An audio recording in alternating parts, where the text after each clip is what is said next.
processor. Is it the 90s? And I really want.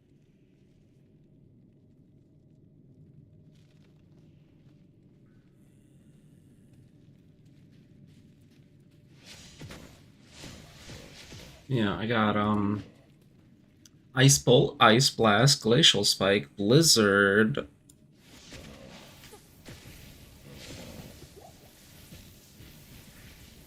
They all work together. Ooh, Cold Mastery. Yep, my first point in that.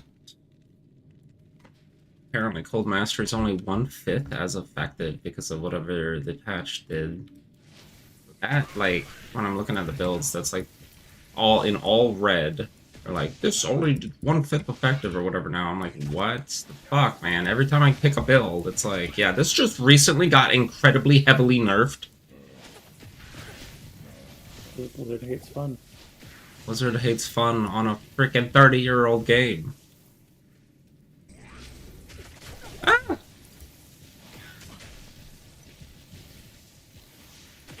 Tell me when you're ready.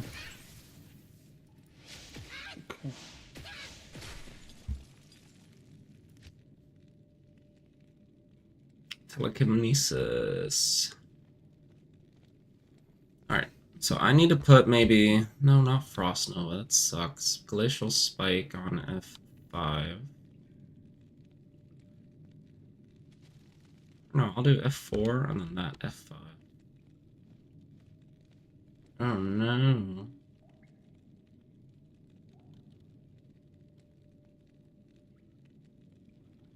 I'm up on Portal on F6.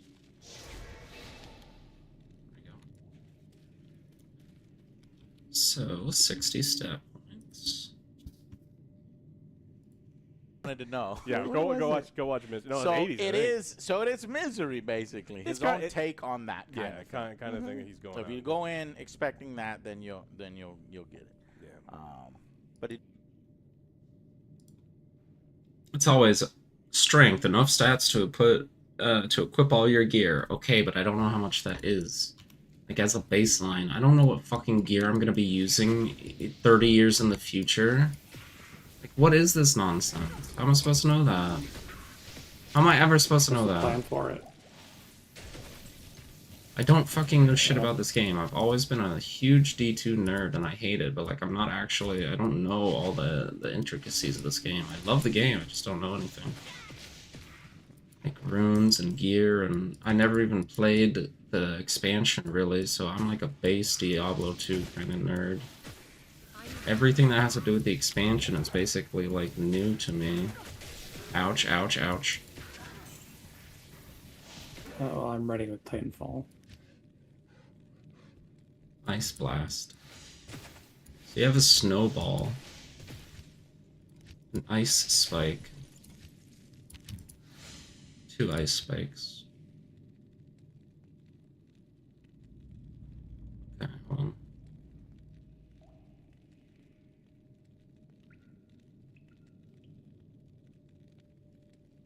I think Ice Blast is just better. In the Den of Evil.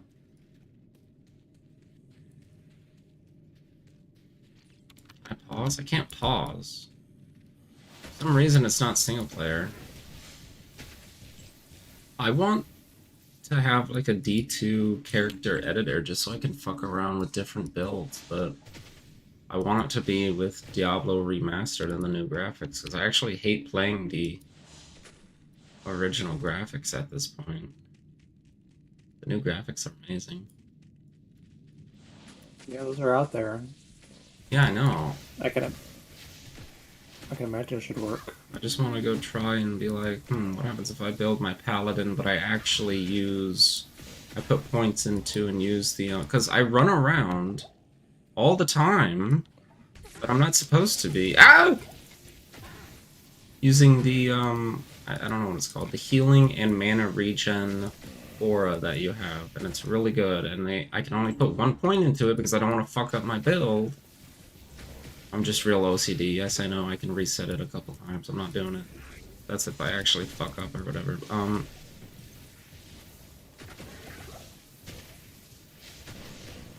Ow.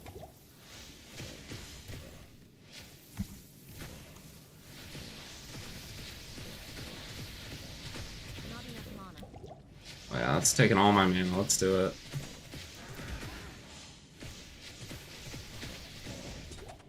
Ow, dude. Fucking little ice zombie in the Den of Evil. So annoying. Cold Snap or whatever his name is. Literally out of mana. That's why we use Ice Bolt.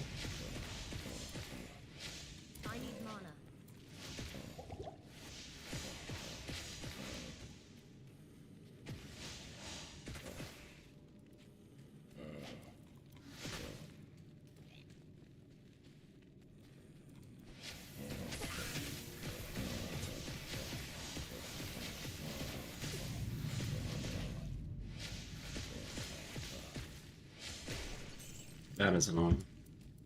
I'm safe. Disconnected for inactivity, really cool.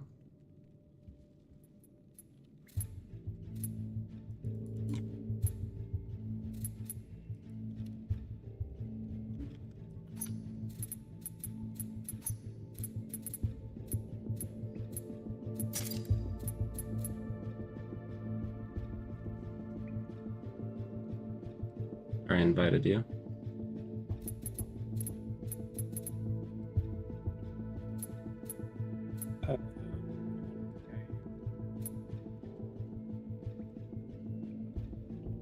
Nothing popped up. Figure it out.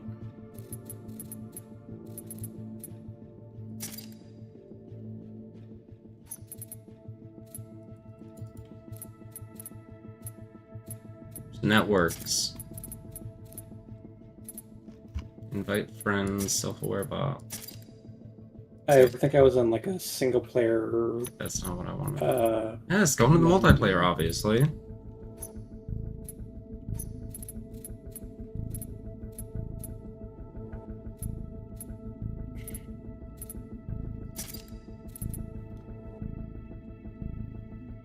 I'm not sure if I go into a lobby before or after we go into co-op. All I can do is hit find match. Yeah. Stop matchmaking.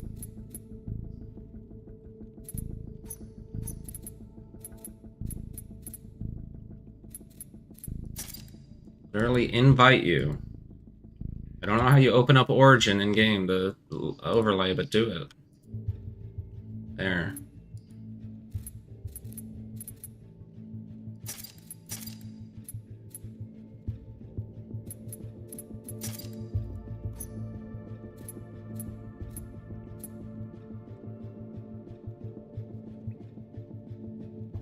Now, I'm gonna hit Q. Tell me it should do it for you, right? Yeah. Okay.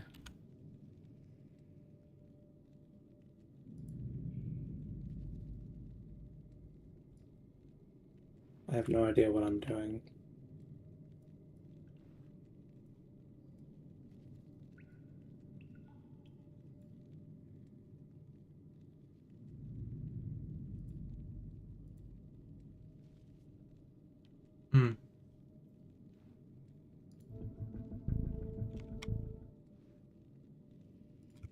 Playing a mech game.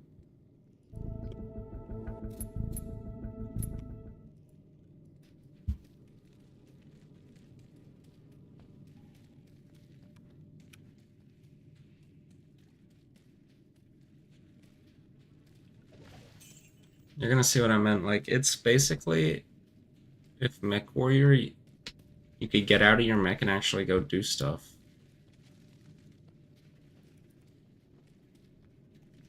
It's Mech Warrior if all the little guys, Archons or whatever, I forget what they're called, were running around as well. Except you're kind of one of them. You don't really fight them. The people on the ground, well, yeah, you do if you were playing multiplayer. But this isn't multiplayer. But you do have to end up with enemy mechs, just not enemy, like, annoying guys. Okay, which Titan should I pick? Pilot on board. The Legion is the minigun. The first one's actually good. Ion.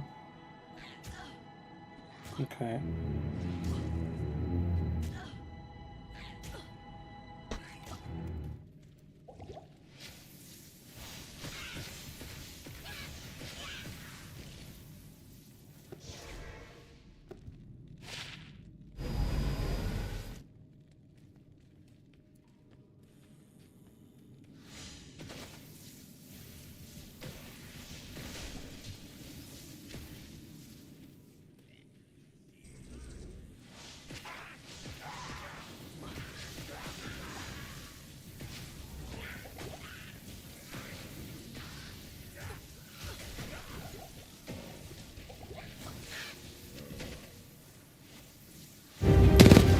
Undetected incoming enemy signature.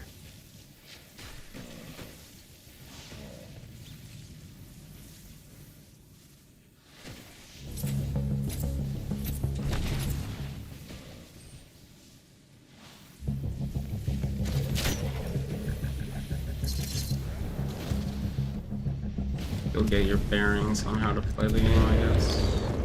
You don't get mechs until after first wave. I can't carry anymore.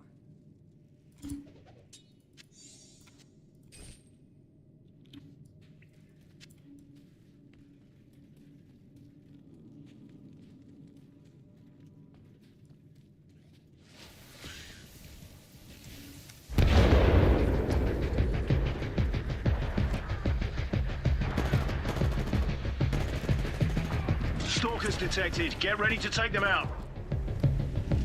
You can run on walls and parkour and all sorts of shit. It's much more of a whole Yeah. I have a grappling hook. double jump.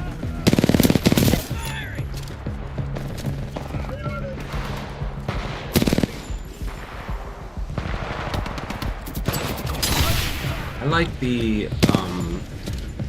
stim pack for your boost. You get a grenade and you get a ability. I like the stim pack that heals you if you're gonna die, and it makes you run super fast at the same time. So it's like really useful.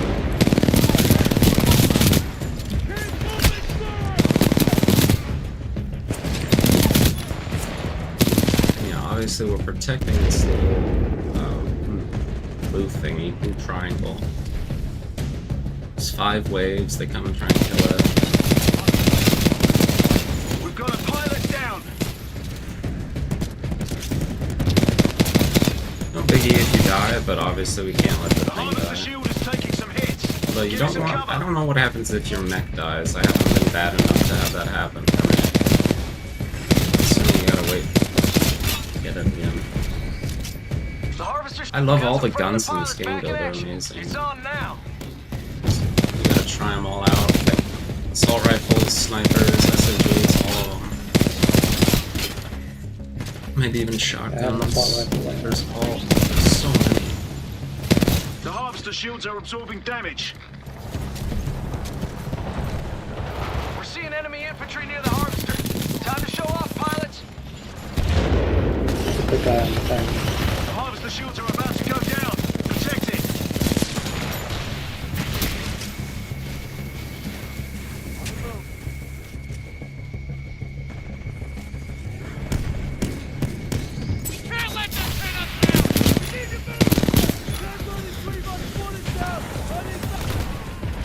Harvester shields back up to 100%.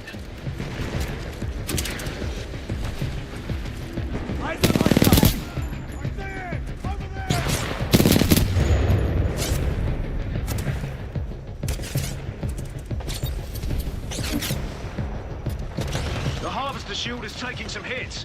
Give it some cover. I like the fire shuriken, but I should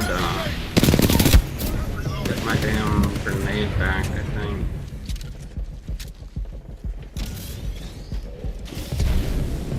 Harvester shields are back God, online. there's a million stalkers over here. And a Reaper.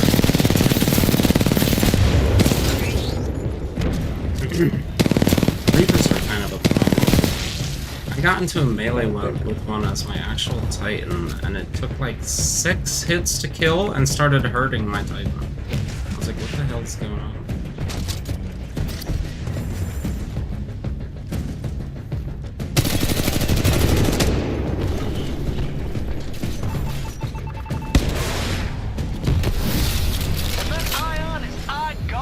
You have a rocket launcher or whatever, your anti-Titan. The harvester didn't take on any damage at all. Pretty much the only way you're gonna hurt those guys. Pilot, your Titan's ready when you are.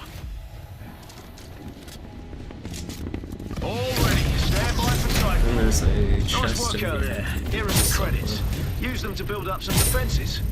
Make yourself a little more badass. In here? Yeah. Amped weapons is just a permanent boost. I think you have to buy that. And then everything else is like per turn. You get the battery, gives you a shield. I don't know if this is necessary.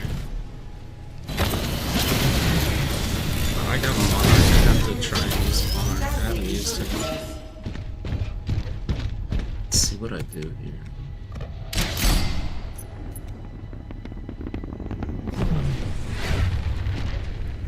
-5.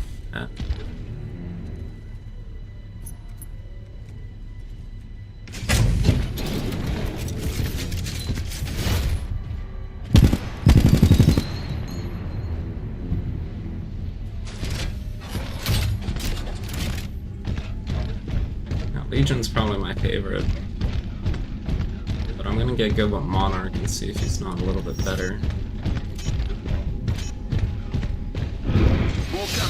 I'm up for another wave. Iron's basic, but your ultimate's this super big laser cannon that will fucking one-shot, not one, well yeah, one-shot any Titan as long as you Destroy them laser before they beam them. explode and destroy you. And you don't miss.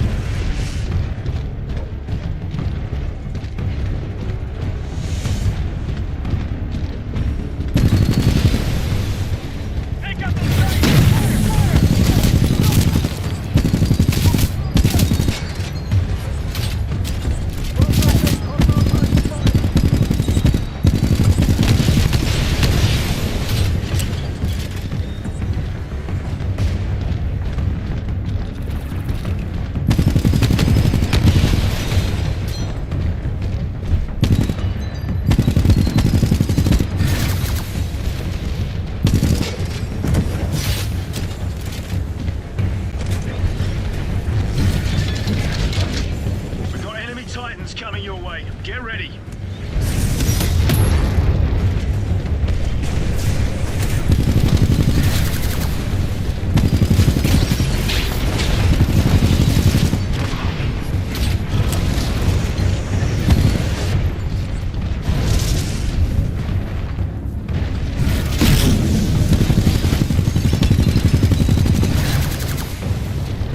Nuke Titans inbound. The nuke Titans explode, so don't be near them. Listen up, team. The harvester shields are absorbing damage. Watch out! The harvester's getting barraged by mortar titans. Listen up. Look near the edges of your minimap to find them. Pilot, multiple titans are attacking. I suggest defensive maneuvers. Friendly titan attacking your target.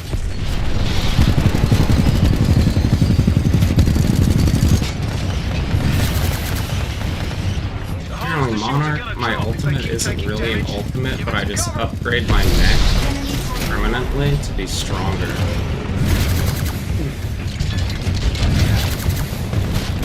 I have a missile launcher and then a rearm that reloads my mech. The harvester shield just went down. Arm up. It's taking permanent damage. Getting mortars? Yeah, go see the Yeah, mortar. there's some Multiple titans engaging. Exit 16 armed and ready titans. can't jump.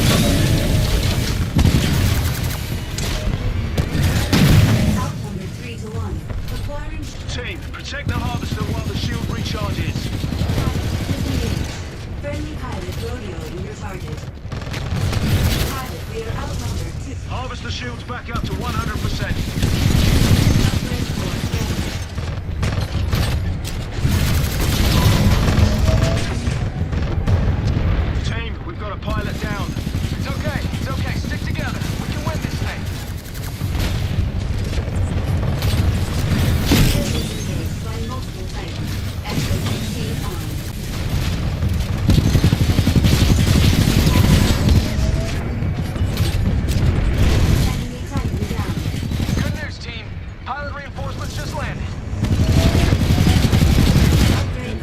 Harvester shields are gonna drop if they keep taking damage. Give it some cover.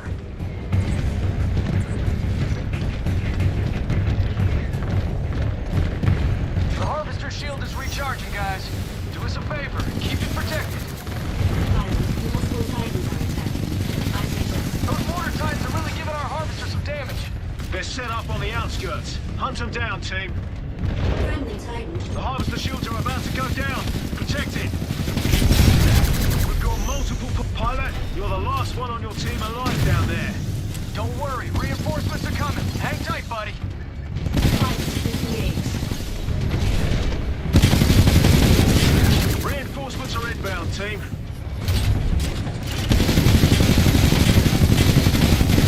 Enemy Titan eliminated.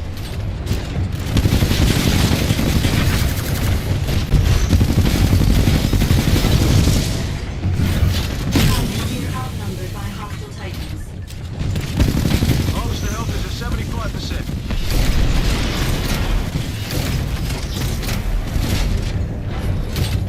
Friendly The Titan. Harvester shield is recharging. Don't let the Renders fleet damage it. Attacking your target.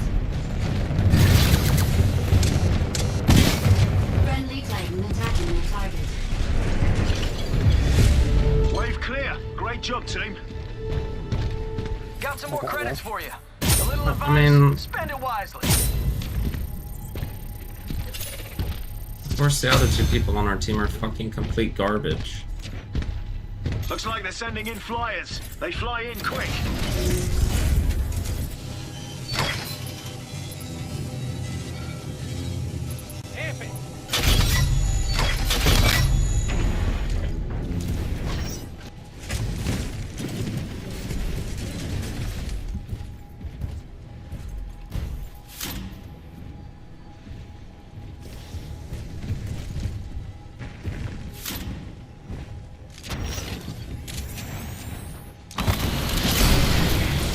Welcome back, Titan.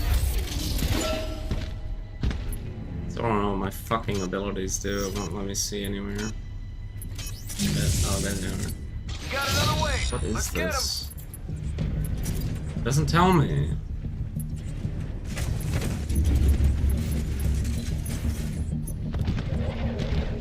I don't know what my middle mouse does.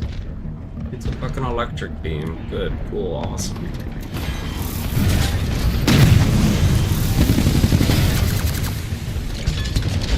They are engaging multiple Titans. Rocket engaging.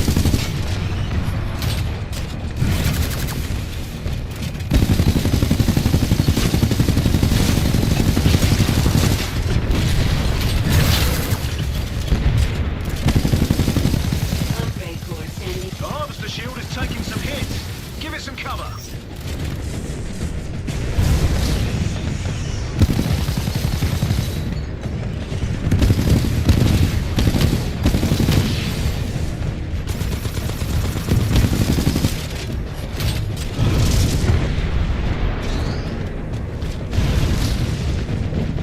Harvester shields are back online. Beat the campaign on hard. Die versus combat. Died from like falling damage or some stupid shit. I think. I don't know if there's achievements, but The Harvester shields are absorbing damage. it's pretty fun. Yep, drones.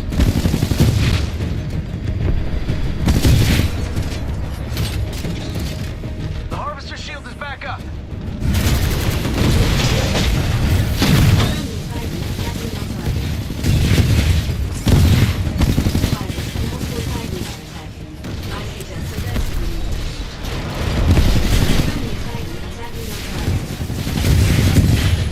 Friendly pilot rodeoing your target. Enemy Titan destroyed. A friendly pilot has I like ejected. the monitor. The 20mm cannon is just very good. Friendly pilot rodeoing Just your about target. everything. Friendly pilot attacking your target. Oops. Your guy can obviously set down the tripwire explosive thing. And do a nice sniper laser.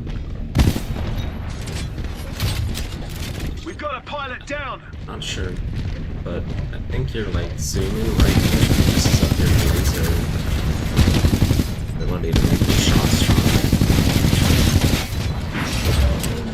We've lost another pilot, team. Keep it together. I think once they go into that, like, they're dead phase, you can hit them with the melee and insta-kill them or something. Guys out there on that float. Kill the cloak drones.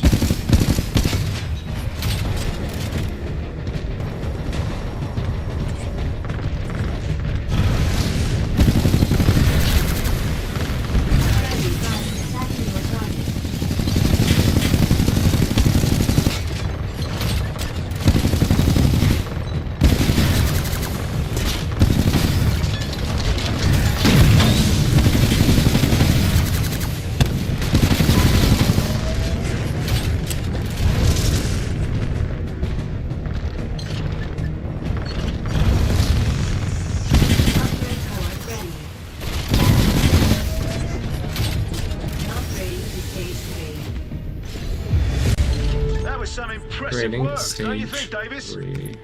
Davis? Oh, he's literally speechless.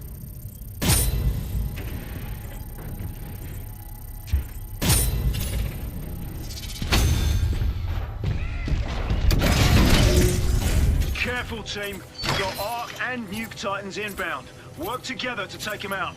Teamwork always gets the job done.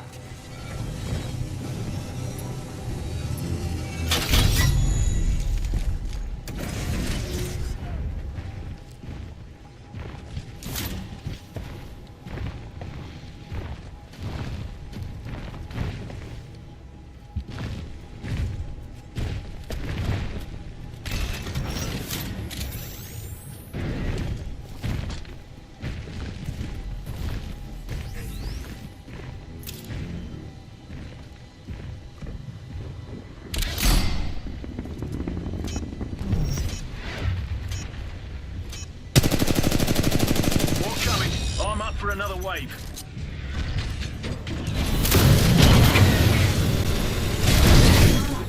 Transfer to pilot.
Gotta kill the cloak drones.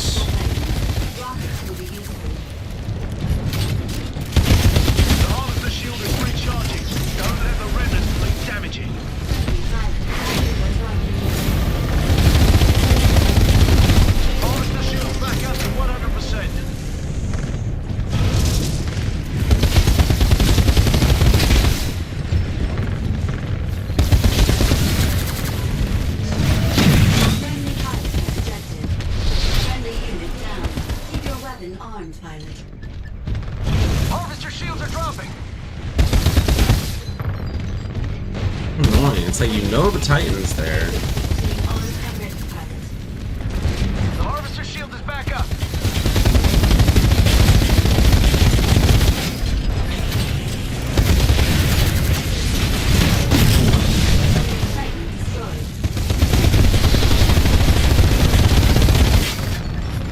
Friendly Titan attacking the target. Enemy Titan destroyed. Upgrade core activated. Listen up, team. The harvester shields are absorbing damage. Put an end to it. Enemy Titan down. Enemy Titan down. Harvester shields back up to 100%.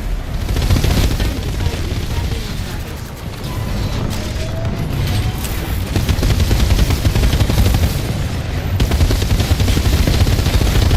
I've never seen this much nonsense.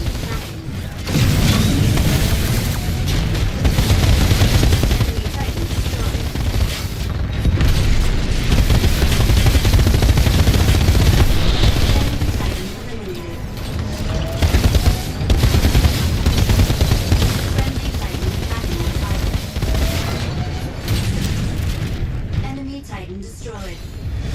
That was a Harvester wave. was untouched that time. Yep. Good work. Good Got work. him spawn Come camp. on, Drone. It was great work. Usually they don't all come in the exact same area for the entire wave. Oh, dang. I think they're getting desperate. They're throwing everything they've got at you. Get ready.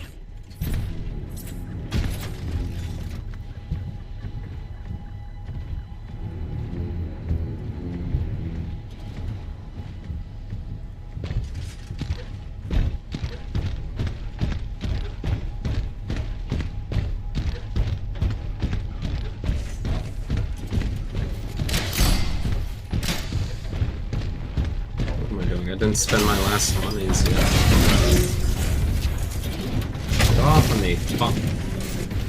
Freaking sword. Get off of me. I can get the harvester shield boost. Hey, your teammates are waiting for you. You ready Although I don't yet? think we need it.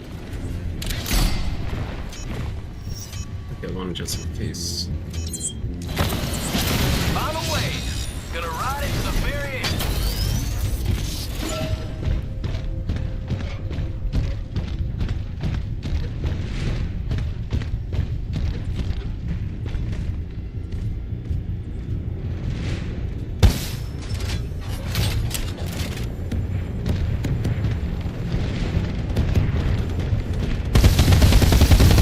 The harvester shield is taking some hits. Give it some cover.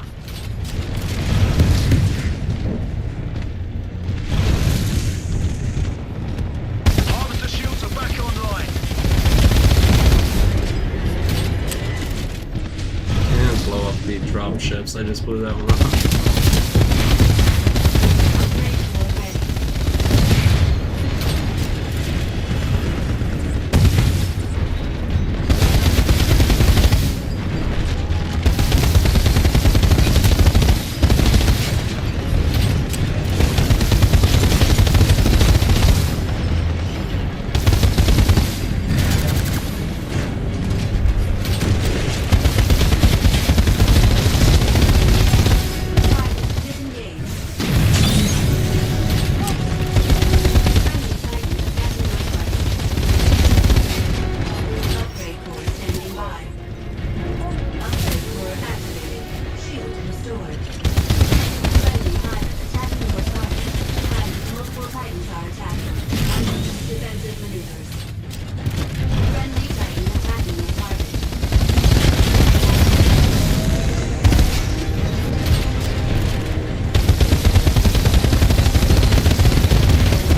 attacking your target. Enemy Titan destroyed.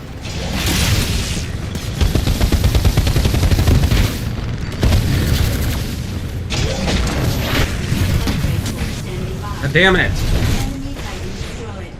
Upgrade force activated. Shield restored.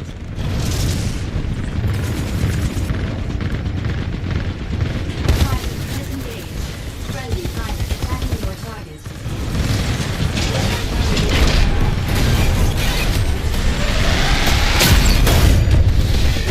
Attacking your target. Friendly pilot attacking your target. Pilot disengaged. Listen up, team. The harvester shields are absorbing damage. Put an end to it. Please, put an end to it, please. Let's learn some manners, folks. Crap, the harvester shields are down. Harvester shields back up to 100%. Friendly pilot. Team, we've got a pilot down. It's okay, it's okay. Stick together. We can win this thing. We are outnumbered by operations. Harvester health is at 50%. Enemy Titan Looks like your turret is down. Get over there and repair it. shield restored. We got some friendly pilots back in action. It is on now.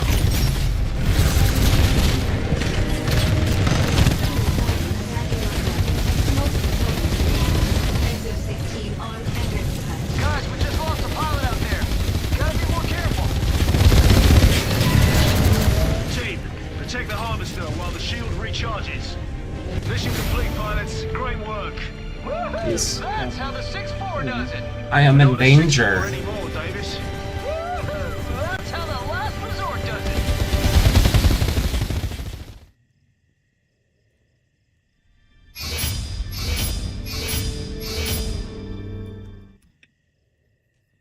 it. The most damage.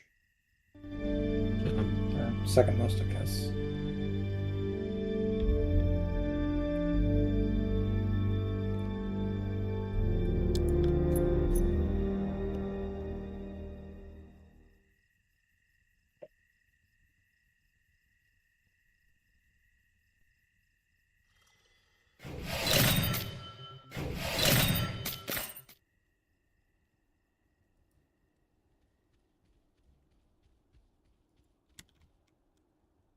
The CPU a little bit.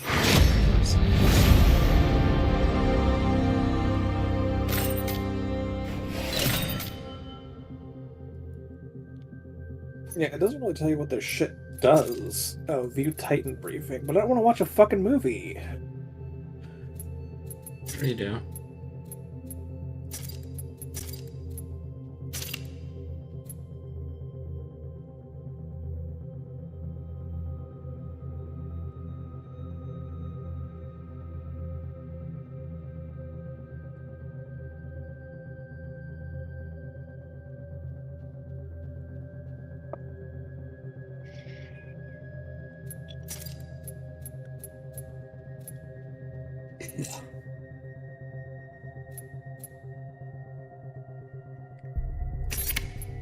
Should try the satchel at C4. Yeah, the grapple's definitely not the best one. The AWOL I should be using, but I use the stim pack.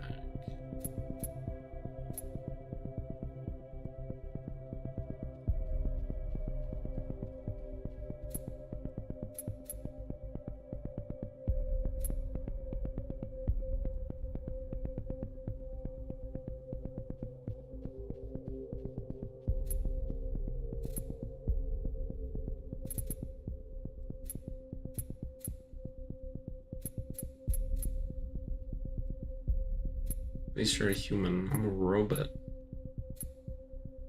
Or at least I think I'm a... Yeah, I'm a robot. Boppity.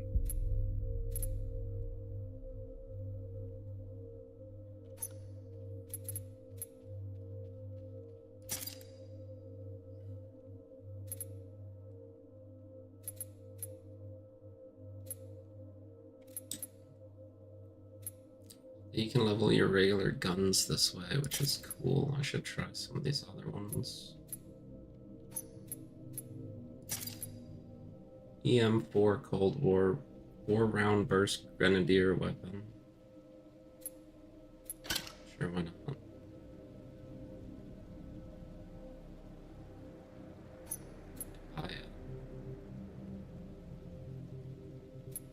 Adhesive grenade launcher.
Energy siphons, shield gain increase, yes. Meters earn 10% faster. Steel battery, shield amplifier.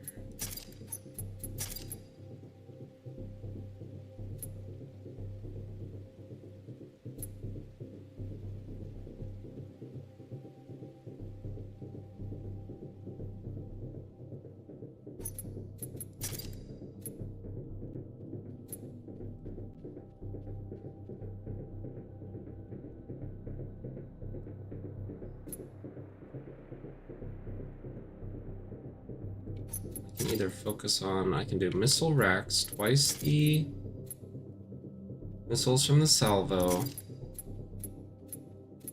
rearm and reload faster, and then hold the rockets able to lock on to heavily armored targets and the missiles deal more damage. Not more about the main gun damage increase, that's kind of better.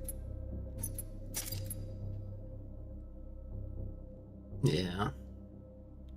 They deal more damage to shields, drain energy from vortex and thermal shields, increased ammo. Hitting friendly titans with energy siphon gives them shield. Ooh, I could be support. I like turbo engine. So you can dash around better. It's really good. I'm gonna do assault chip this time though. Because I'm gonna be out of my mech. I wanna level up my guns.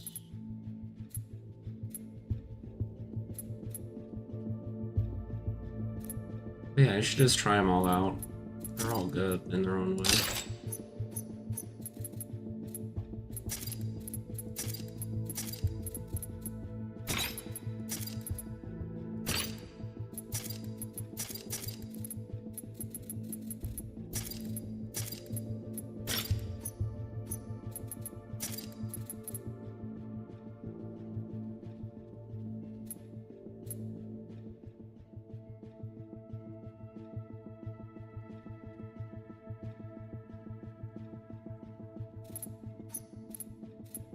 I don't know what the boost is here. I don't know what any of that means.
Welcome back to another episode of Before You Buy, the show where we give you some straight-up gameplay and our first impressions of the latest games releasing. Hi, folks, it's Falcon. And when we first were introduced to Code Vein, when it launched back in 2019, Soulsborne genre of Dark Souls copycats, it was relatively early. It wasn't as early as it could be, but it was relatively early. From had been putting these things out consistently from 2010 onwards, but the rest of the industry took a while to catch up, especially creating quality ones. And that somewhat explains why Code Vein was received as positively as it was. It's a flawed game, but there weren't a lot of alternatives that weren't from.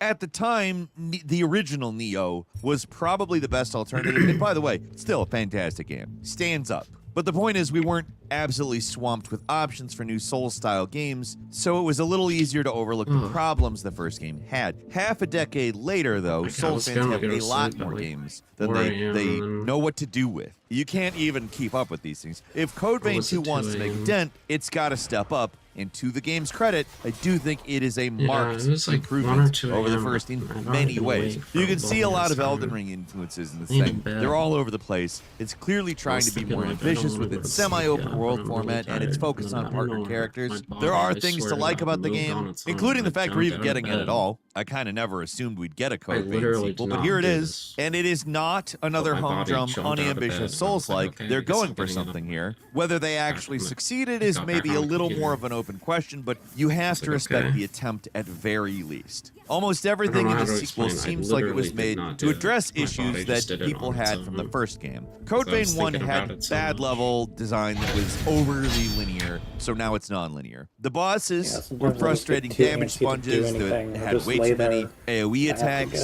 so now you get a free partner that you can summon at any time to distract them. You thought the post-apocalyptic setting was boring? Well, now you go back in time to a slightly less apocalyptic time. The story of the first was confusing and vague, so the sequel gets a lot of cutscenes that explains everything in minute detail. Clearly, the developers at Bandai Namco wanted to make a bigger and badder sequel, and it is better in a lot of ways, but also the genre overall is a lot better. The bar has been risen, and they have done a lot to improve things, but I'm not sure it's enough to make it really stand out as a Souls-like in an industry absolutely swimming with these things. I don't want to be too harsh on the game, because like I said, there is a conscious effort to make a better Code Vein here, but there's still a lot about it that really isn't up to Finally, could you fly this thing any slower? These games. Keep the up dungeon that design attitude, drones, and I will. is still pretty rough. In general, the environmental design is, for the standards of this genre, not great. Pretty bad. There's, I would say, too many cutscenes.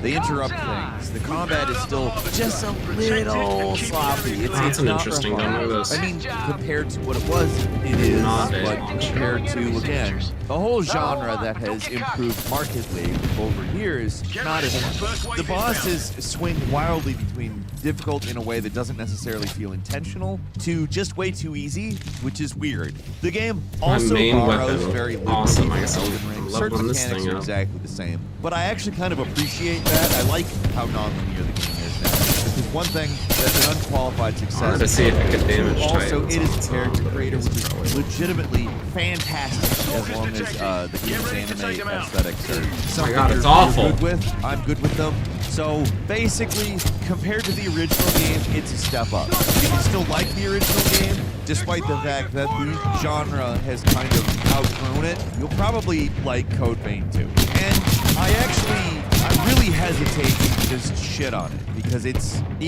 better. It's fun. I like it. I enjoy it. But a lot of these games stand up to a kind of scrutiny that this game does not, if that makes sense. I'm not necessarily saying every single one of these games has to, but objectively speaking, you have to say that. Now, another thing needs to be said, I feel to some extent because the worst gun in the game. Code in the title, I'm not joking. there is I'm not just saying predisposition to shit on it because the most recent. It's a 4-round grenade launcher for 12 rounds, so it's got 3 shots. It can't do anything but shoot 4 rounds. And I've mentioned this. And I hit a guy point blank and it did not kill him. It's 4 rounds to shoot one guy and then it doesn't even kill him. Oh my lord. That has been figured into this. I do not want to be unfair to this game. Unless it's kind of AoE. Okay, I got that group of people. It literally will not do it. These games are on I'm gonna be completely pistol different maining quality, this. but yeah, And I didn't even take the auto pistol, I took the semi. Yeah, that kind of hard-hitting analysis. See if it's any better versus like most of you aren't Titans and subscribed, helps us out a ton. And also maybe join the 1% club by clicking the join button. That gives you access to the Falcon Show every Saturday exclusively, and it's full of stuff exactly like that. Thanks a ton, and let's get back to the evening. If you're not familiar with Code Vein, it's a Soulsborne game. Jesus Christ, this fucking game is loud. Is that the sniper bolt action? Good news, team. Yeah. Reinforcements just landed. It is.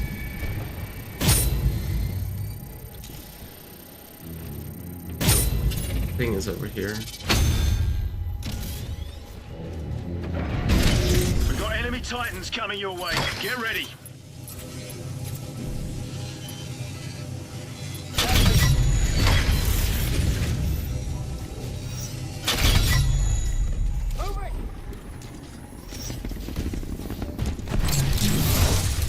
Stand by for Titanfall. I can do better than that. Stand by for Titanfall. Woo! You can switch your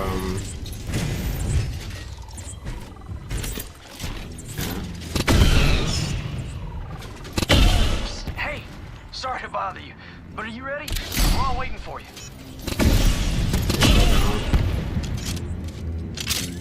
Team, there's another wave on the way. Get ready. Time to wave back.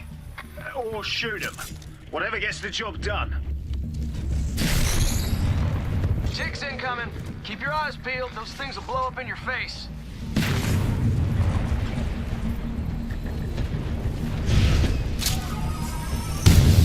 We've got enemy Titans coming your way. Get ready. I think they're ready, Droz. Right, team? You have the rocket launcher on your Titan killing weapon on your main guy, right? I fell off the charge beam. What? My Titan killing weapon is a charge beam right now.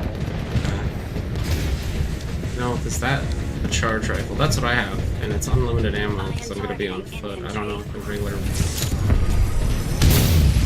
thing has unlimited ammo. I'm helping you with that guy over there.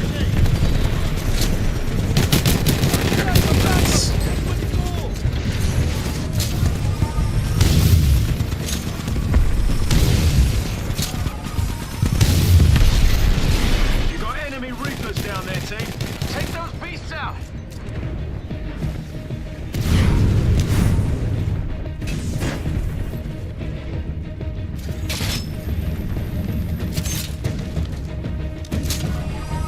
Inside.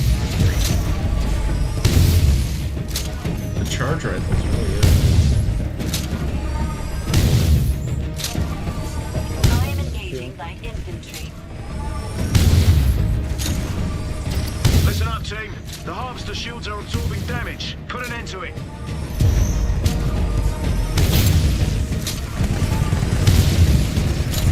Harvester shields back up You to can solo 100%. Titans with this thing. Yeah, there's a lot of damage. Pretty good. Enemy Titan Level up destroyed. charge Brilliant rifle. work. Oh my god. I hit that Reaper in the face for all that damage. Almost killed him. You got, if you want to do this though, you got to put the targeting chip or whatever on your Titan so that he gets enhanced abilities.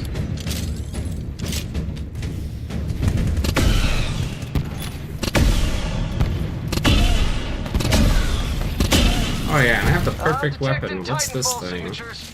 We knew this would happen. Get ready to take them out. EPG is really good.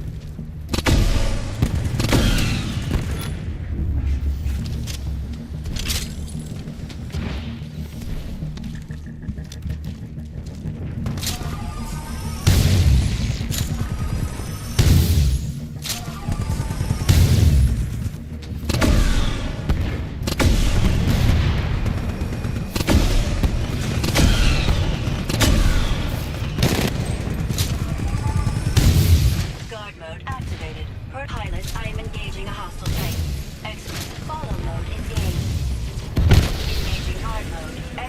M16 armed.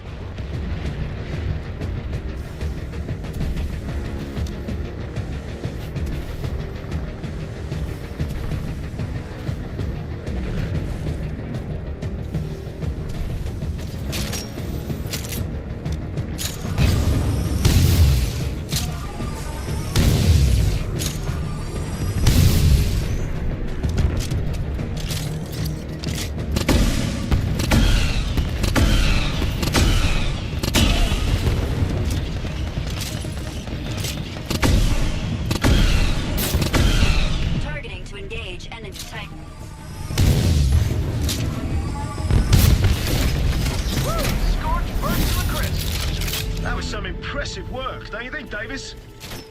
Davis! He's literally speechless.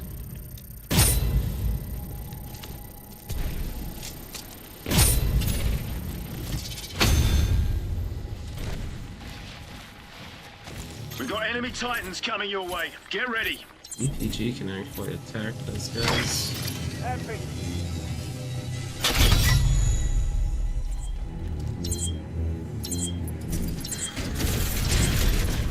Need different loadouts with more weapons.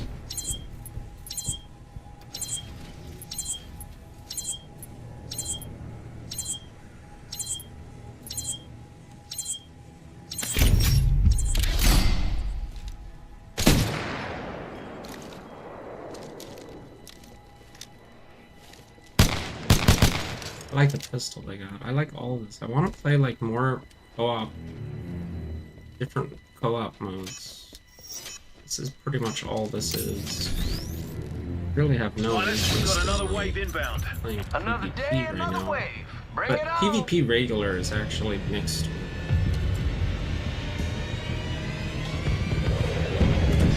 Watch for cloak Bunch of drones. NPCs, so it's Cloak units underneath PvPvE them. kind of. I'd say keep an eye out, but Just you know, they're cloaked haven't and all. done it in years. It could be in my head about it.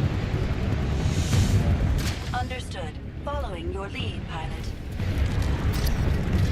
Back up! Hold it down! I am targeting light infantry.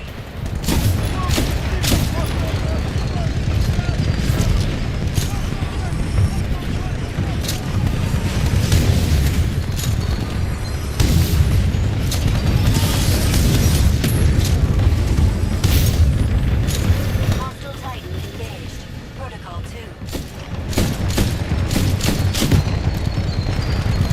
2. Warning. Engaging multiple Titans.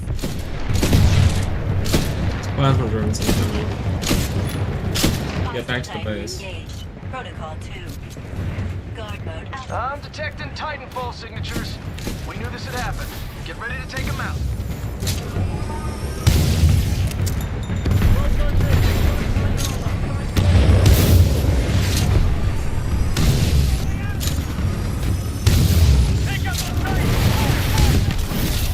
Enemy Sorc taken out.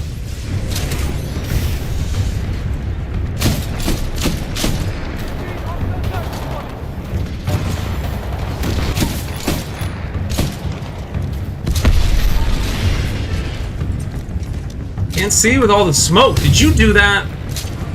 No. Too much smoke. Yeah, it does that. I think it's under On spine time. Your location. Titan is almost ready.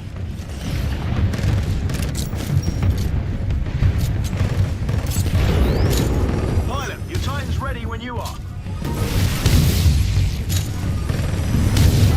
Stand by for Titanfall. I'm seeing cloak drones. Take them out so you can see what you're fighting.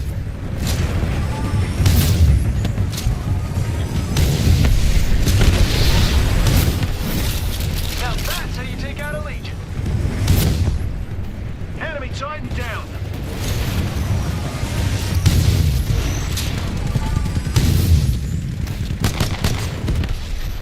Good job taking out that Scorch, pilot.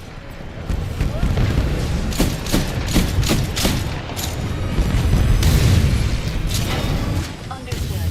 Following your lead, pilot.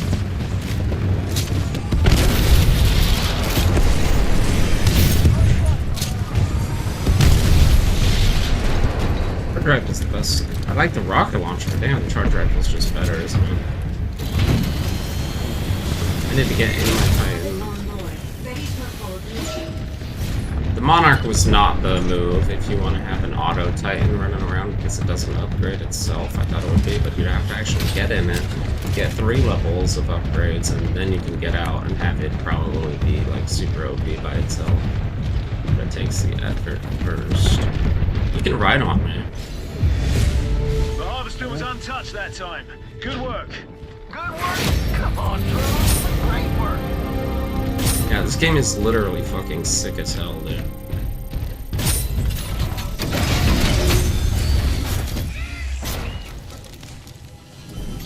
I want to play the PvP. I'm going to have to.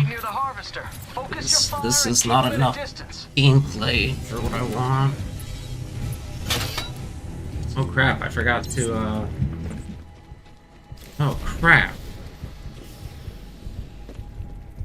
How much time do we have? Hold on. I'll change my loadouts too, because this is not enough.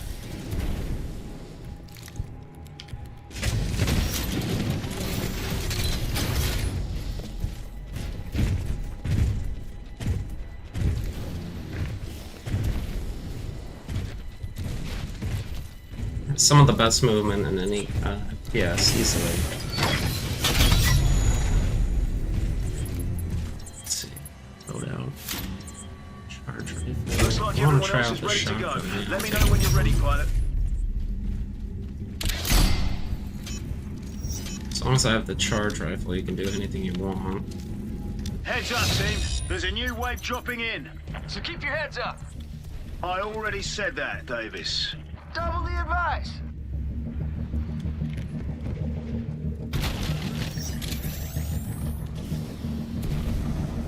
Bad news, there are a whole lot of nuke titans detected. Good news, I'm wearing my lucky socks, so you should do fine. 6 shells in the auto.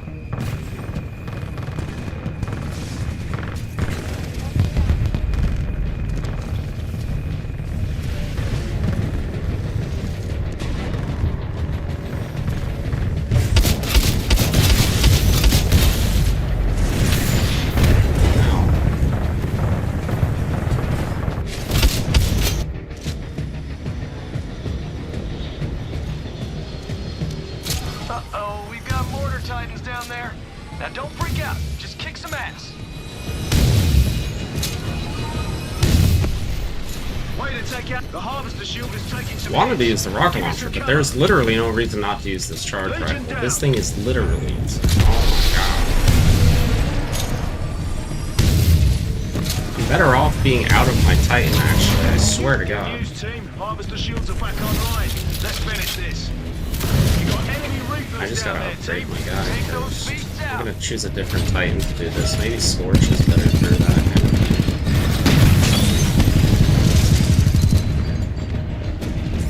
thing. We got enemies up top. There are mortar titans launching rockets at the Harvester. Those things are crazy. Take them out, team. Yeah, I'm gonna flank around after I get this guy. No, they're on the right. We got mortars on the right.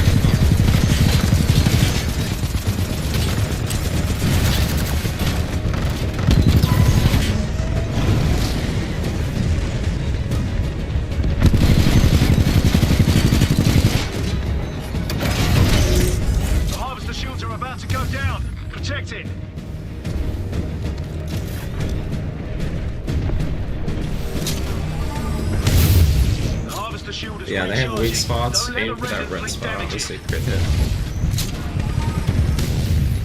Watch out! The Harvester's getting barraged by mortar titans. Listen up. Look near the edges of your minimap to find them. Pilot on board. Welcome back.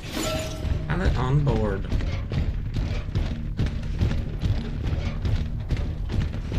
The Harvester shield is back I feel like up. these need more waves or something too. Like, shit is too good.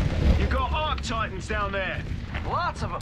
Just keep them away from the Harvester. Don't let them take out the shields.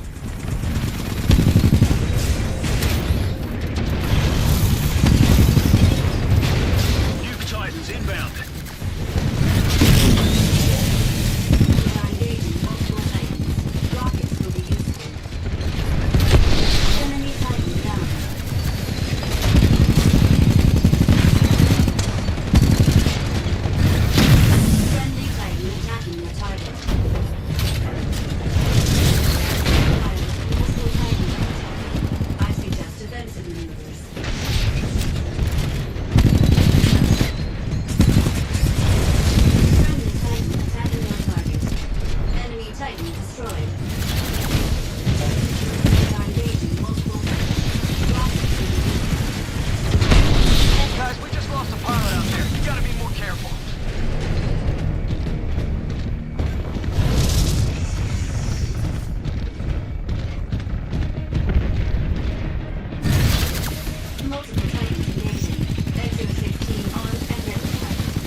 Yeah, you can get grapple on enemy titans and blow them the fuck up.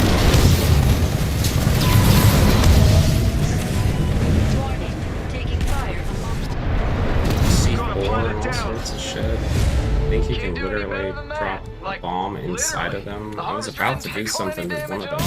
I don't know what it was. Some of these are obviously not meant for this mode. This shotgun is cool, but it Nuke Titans inbound. You got some friendly pilots back in action. It's on now. The main weapon you probably want to be using is that EPG. I don't even know what weapon it's under. Is that a grenade launcher? I gotta look at the menu once we're out of here. Did I have to buy amped weapons again? Why did I not buy that?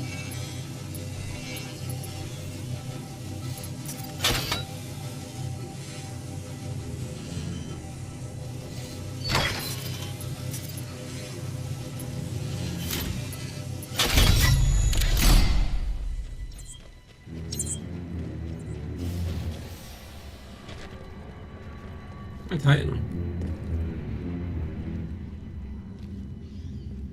My guy died. Well, that's not good.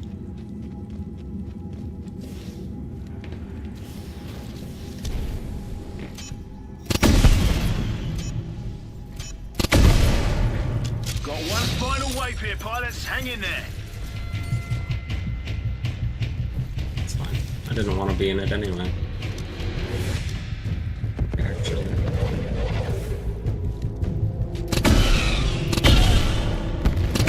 You got enemy Reapers down there, team. Take those beasts out.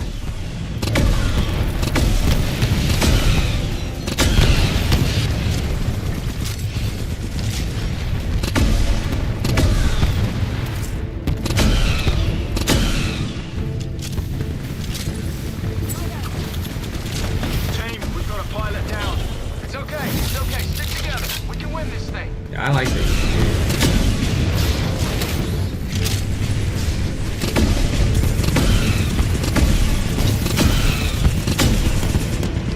Your Titan is almost online.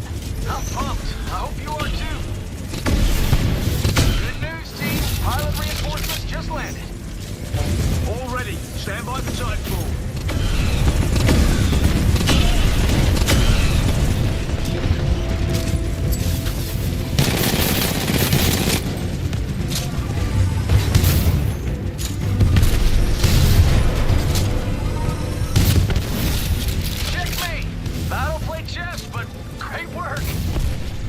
Enemy Titan destroyed. Brilliant work.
I'm seeing Arc Titans incoming soon. Arm up.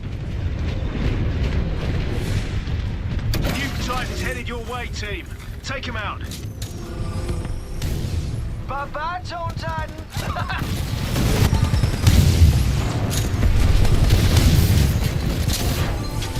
Engaging guard mode. XO-16 armed. Warning, multiple Titans attacking.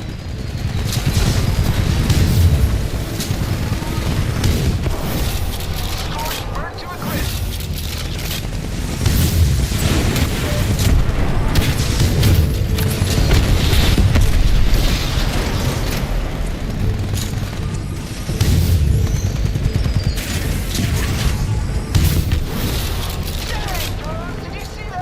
Yes, sir. That Iron Titan fell straight down. Harvester shields are dropping. Focus up, team. Take out whatever's damaging it.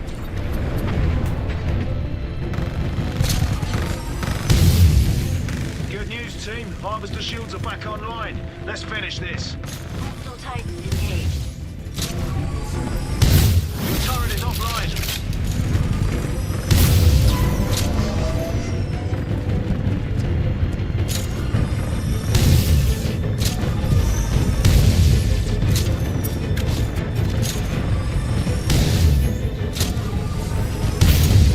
Team, protect the harvester while the shield recharges. Warning, Stuff. taking fire. from You're not. hostile Titans. Yes, I am. Down, Titan down. There's 3 of them in. Yeah, I just took out 3 fucking bomb fucking shots. Check me. I don't play chess, but great work. Way to take out that Tone Titan.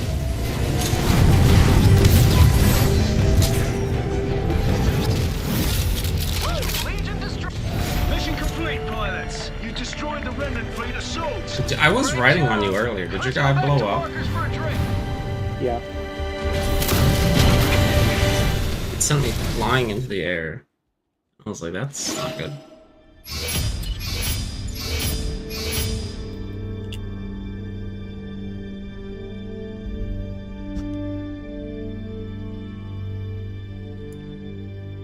Almost did the most damage while out of my mech the entire time. That charge rifle was a little bit OP. Okay, I gotta look at this.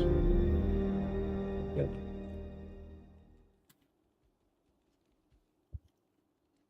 I don't know how you get so much score. Me? Okay. Huh?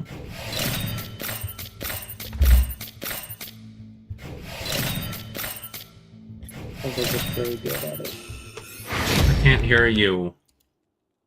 I said, did you mean me personally? And then I Yes. realized probably not. Oh. I don't know. I just run around and blow shit up.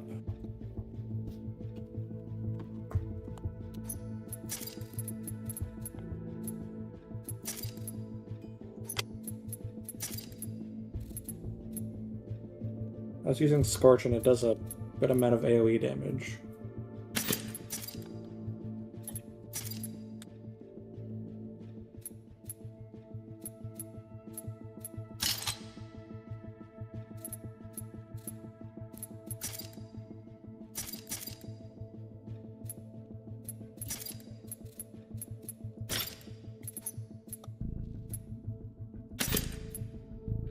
Cold War is what this grenade launcher is called. It's terrible. Although I didn't try it against the mechs because of how bad it was.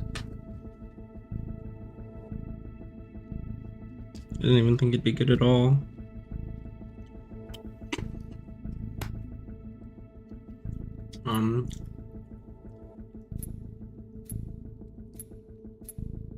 There's a Sidewinder SMR.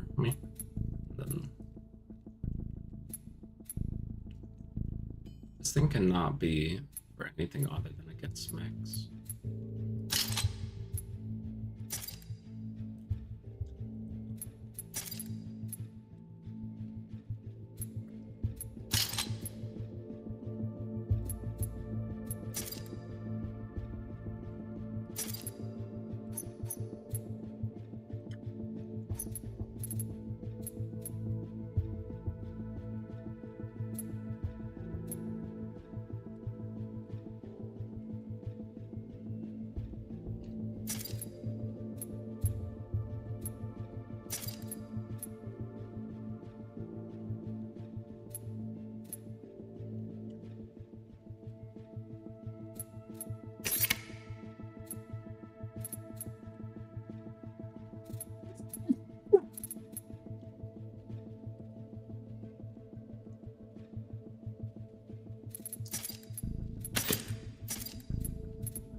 Yeah, the Kraber AP heavy sniper. Yeah, that sucks. I bet. That's for PvP. Some of these are definitely for like PvP, not this.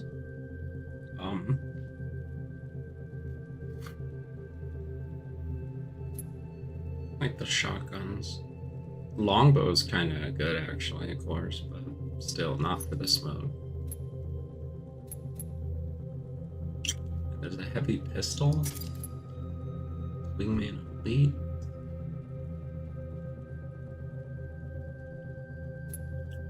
Mozambique shotgun, right?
APG charge rifle.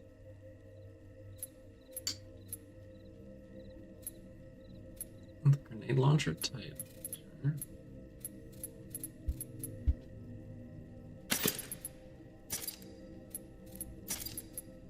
Oh right, and I need to try out these light machine guns as well.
I have a bunch of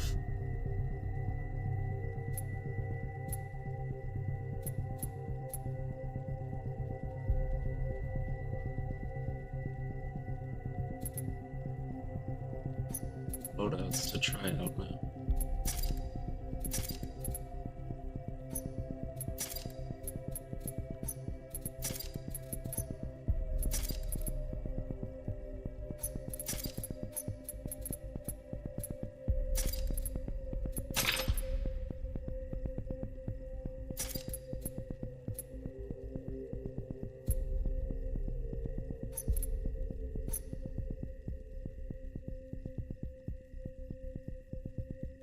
But I'm gonna end up using someone else this one, so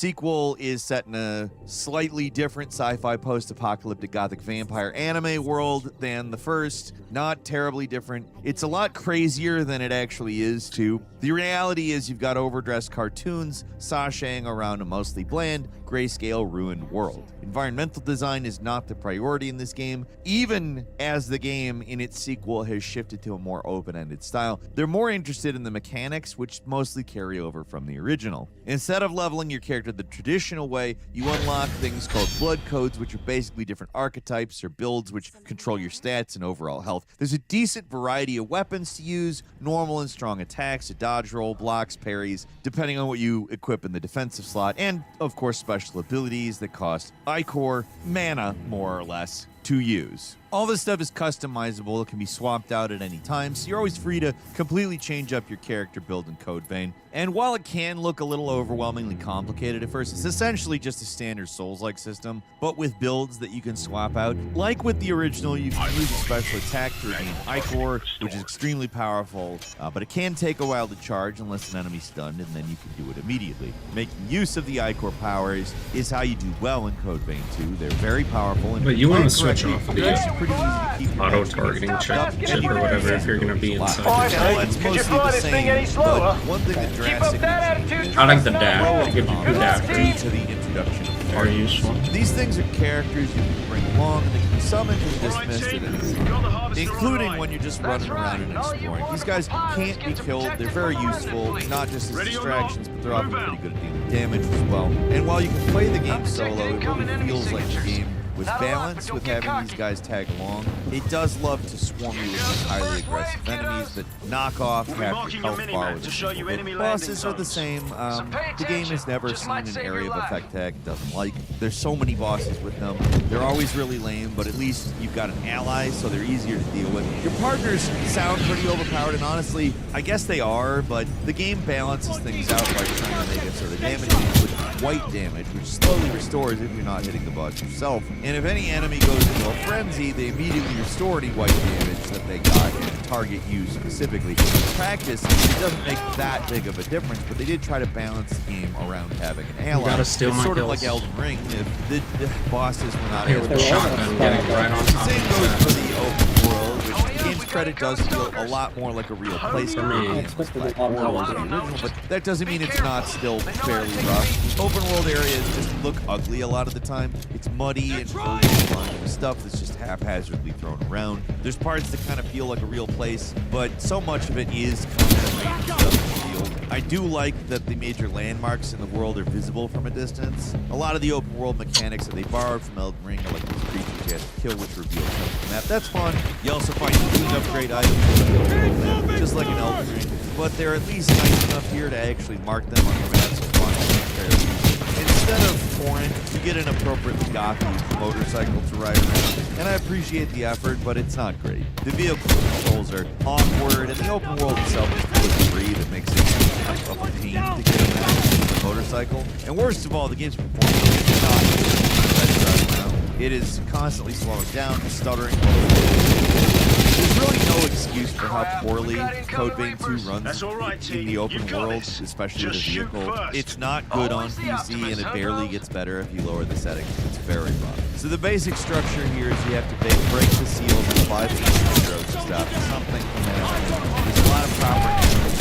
At a certain point, your eyes start to glaze over a bit. There are a lot of expository cutscenes, but the idea is that you find the heroes from back in time to assist them in the past to unlock a key that allows you to defeat them in the present, which is the post-apocalyptic future. The time travel gimmick seems mostly to just be there to give us an excuse to see some grass. It's literally a touch grass.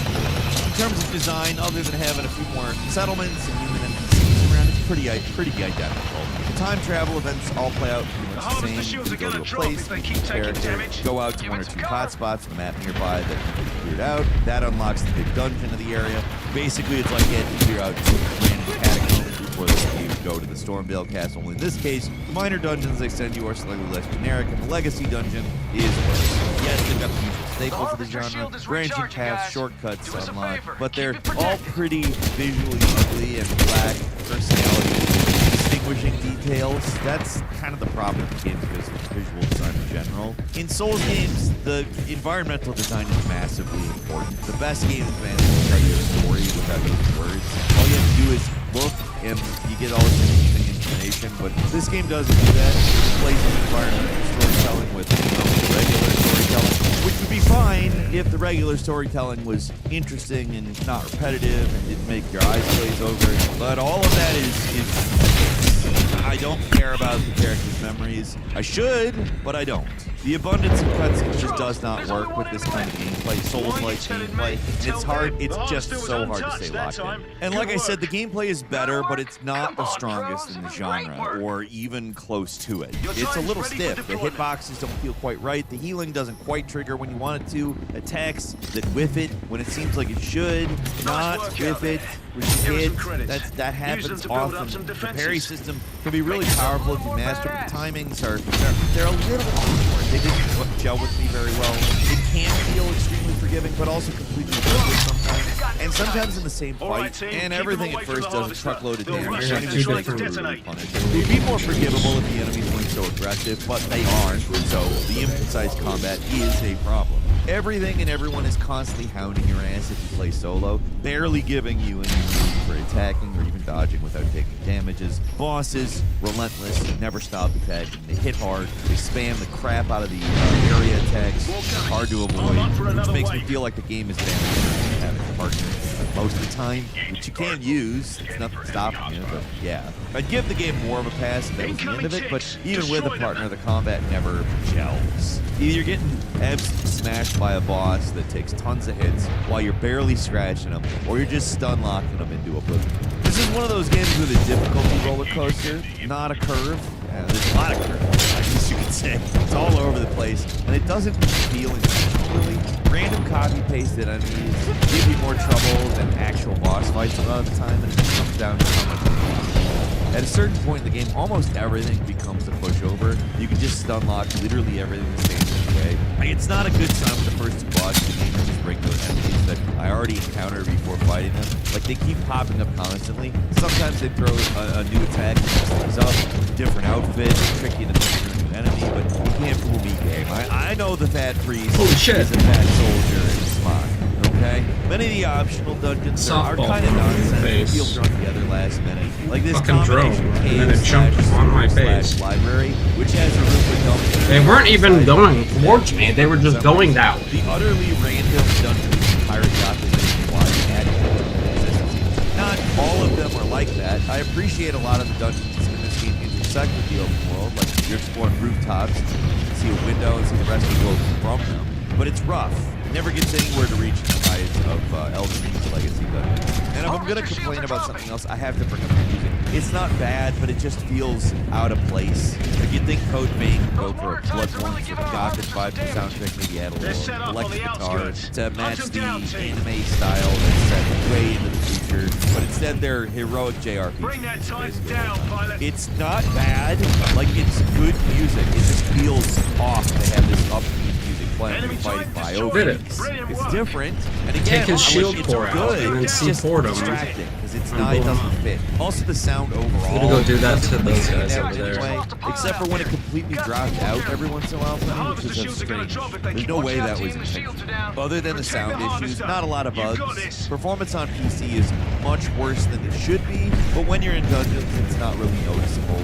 The world doesn't look great, but the 3D character models do look pretty solid. Not always in design, some of these characters are freaking so that's, I guess, what we're going for, so they're well made. My general feelings are, despite complaints, and I have plenty of complaints, it's decently made for what it is. It's not super well balanced. The world doesn't really hold a candle to its inspirations. The story is boring and maybe a little distracting. Combat mechanics they're rough, but if you really like Souls-like, there is one to add here. If you really like the first Code Vein and it still works for you, like, this is a better game. It's a decent showing. Hacking / mutants as an anime vampire game. Pretty entertaining, especially when you start to get overpowered. But visually and mechanically, it's not good enough when the whole genre is there. Again, it's miles ahead of the first game. The new partner system does a good job of mitigating some of the problems with the combat system. But if I were you and I wanted to play the game, I would wait for a discount. $70. In our case, $90 literally head start. It's just way more money than this game is worth. There is good stuff worth checking out if you're interested. But hey, it's just not like, okay, it's got the body of a next. But if it's got the bod, it ain't got the blood.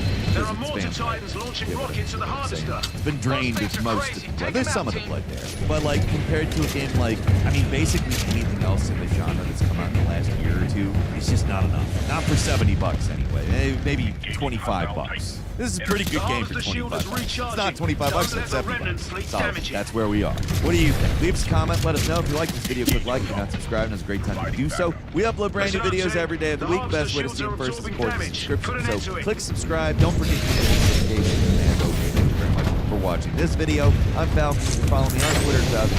Become a member of the 1% Club. Watch and listen to the Falcon Show, which is exclusive to 1P members. It comes out every Saturday. Thanks for watching. We'll see you next time right here on Game Rats.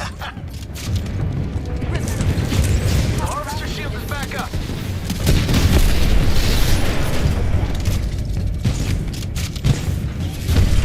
You got some friendly pilots back in action. It is on now.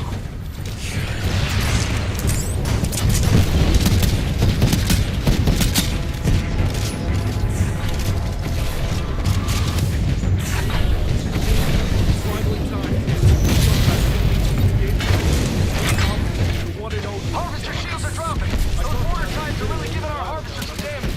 They're set up on the outskirts. Hunt them down, team. Having all 3 episodes gives you a good perspective of the game. They're blowing them up. Wave complete. Good work, team. C4 left, right, center. A little advice. Spend it wisely.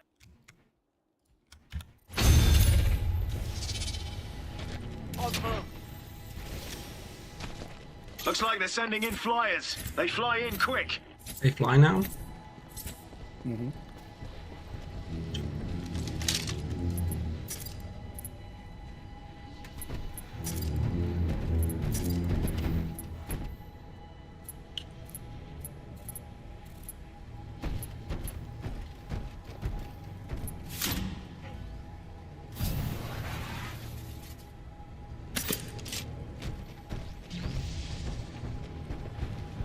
They fly now.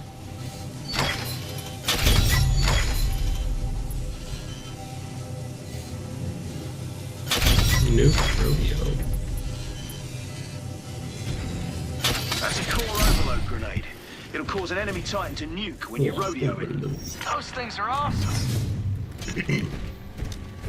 Heads up, team. There's a new wave dropping in. So keep your heads up. I already said that, Davis. Double the advice.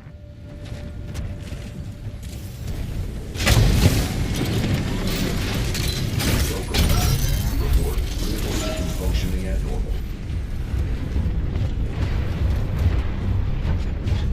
Friendly pilot on the hull.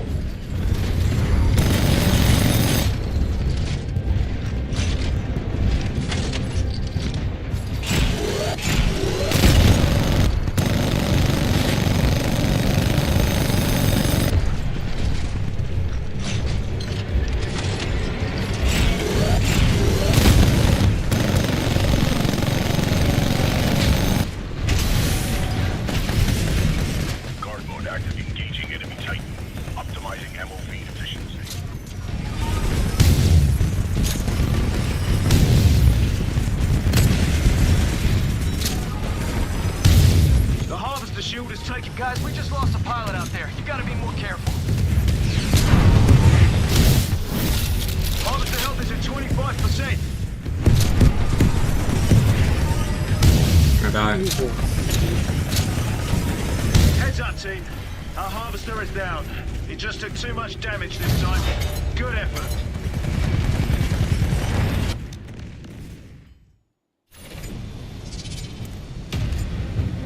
Last time wasn't the best, but I bet you guys will get them now. You'd be crazy to bet against this team. They got this. Good luck down there. All right, team. We're firing up the harvester again. Get ready.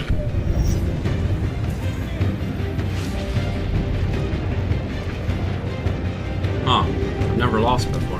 Stand by for Titanfall. Try again. Looks like they're sending in flyers. They fly in quick.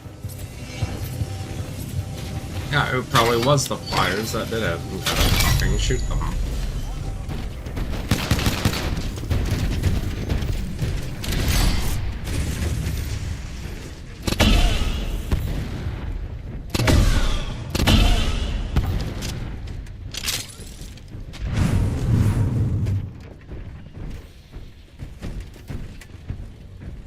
By slow, I mean fucking slow.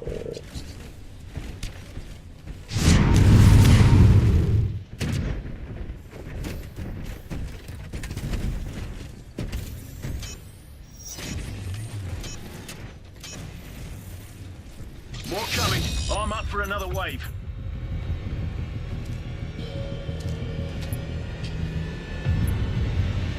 I'm a Titan Hunter.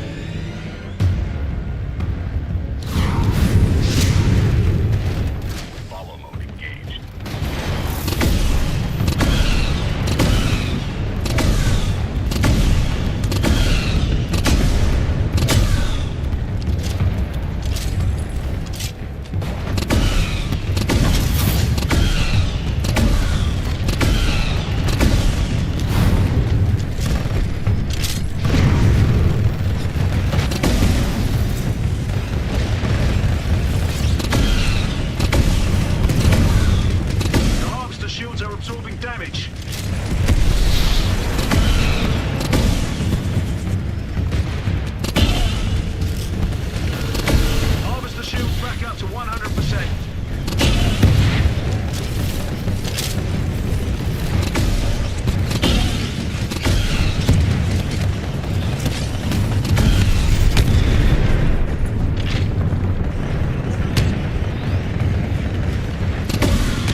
I killed a Titan with my pistol.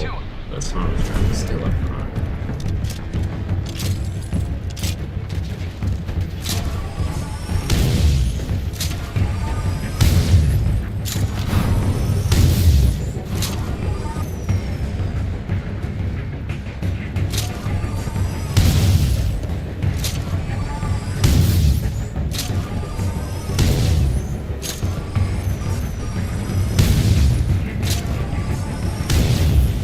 gotta kill the fucking boat drones, dude. I'm sniping them. No one else is shooting them. I'm sniping them from a mile away.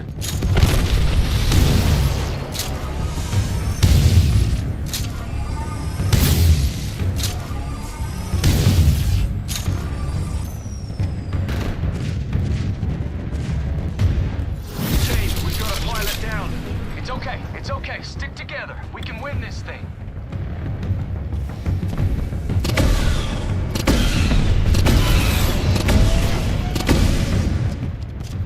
That's how you take out a Legion. That was some impressive work, don't you think, Davis? I really like the pistol. He's literally speechless. And all the elements of the weapons, like they have the ammo counters on them. Some of the SMGs and pistols. 2, 3, Careful, 4, team. 5, 6. You've got arc Just and tells you what Titans you got inbound. on the Work gun, together to take him out. in a number and in a always little gets the bar. job done. 1 bullet left. It starts blinking.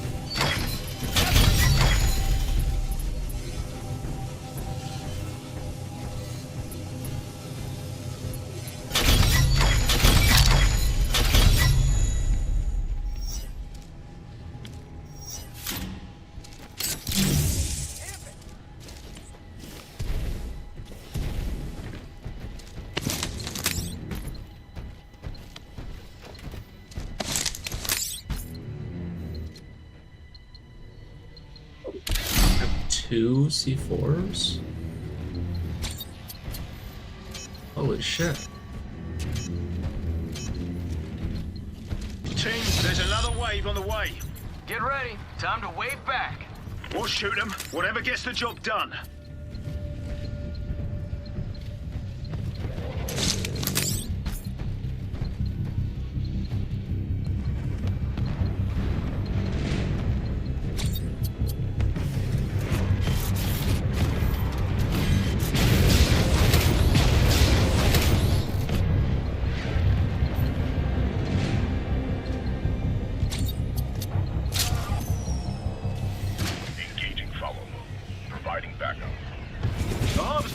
Taking some hits. Give it some cover. Guard mode. Follow mode engaged. Guard mode activated. Weapons engaging follow. Providing backup.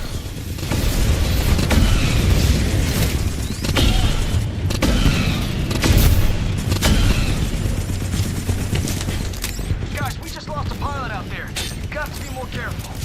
The harvester shields are gonna drop if they keep taking damage. Give it some cover.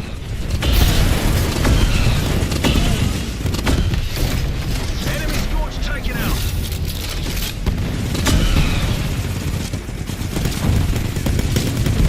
The harvester shields are up. Good news, team. Pilot reinforcements just landed. There are mortar titans launching rockets at the harvester. Those things are crazy. Take them out, team. Scanning for enemy hostiles. Nuke titans inbound.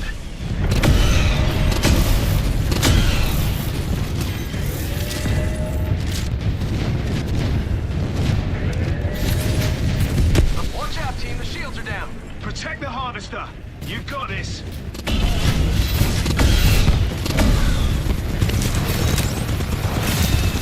Warning. Auto-engaging multiple titans.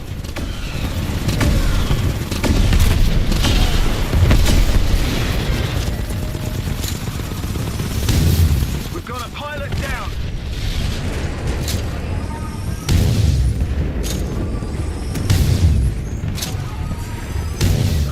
The harvester shields are gonna drop if they keep taking damage. The harvester shields just went down. Arm up. It's taking permanent damage. We've got some friendly pilots back in action. It's on now.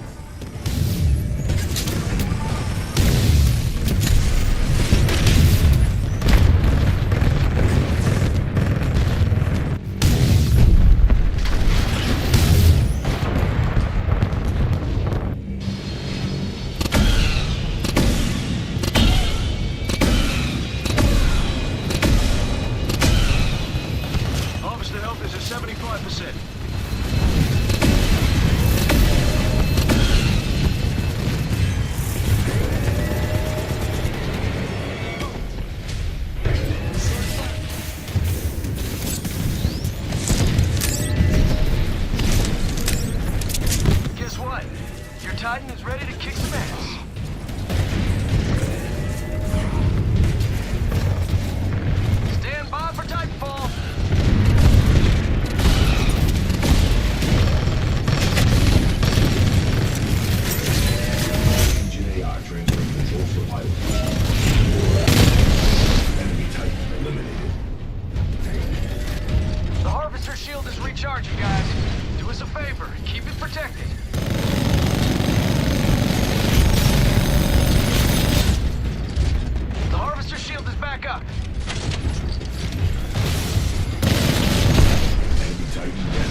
Reinforcements are inbound, team. You struck a nerve. You're about to face everything they've got. Be ready for anything.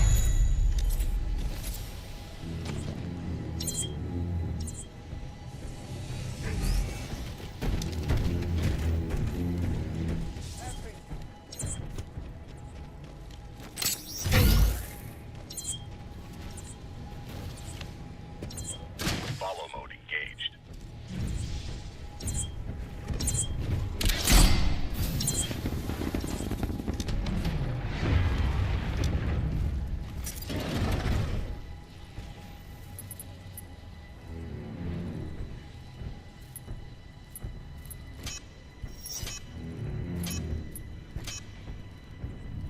Final wave.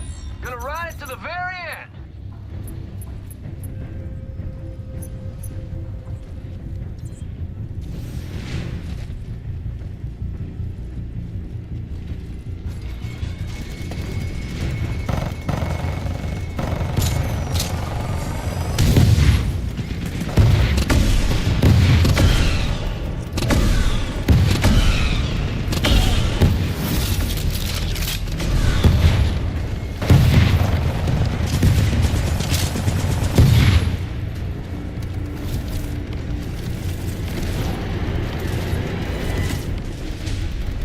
The harvester shields are absorbing damage.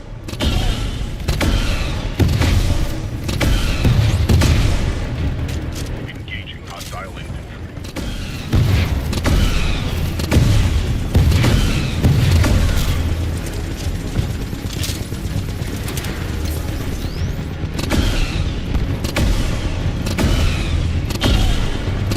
The harvester shield is back up.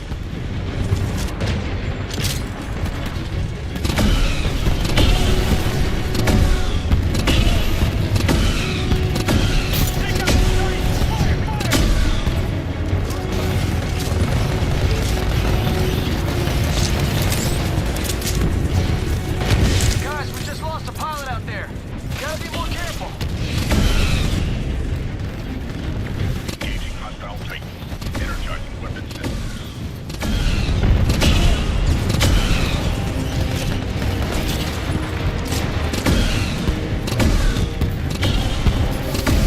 Engaging light infantry. You got some friendly pilots Electric back in guns action. are obviously It is all better now. versus weapons, but the EPG is really good.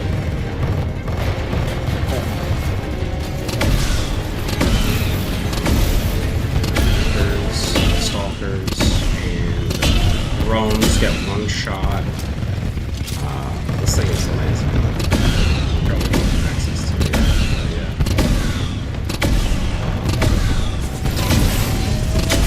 Good versus Titans. Legion down.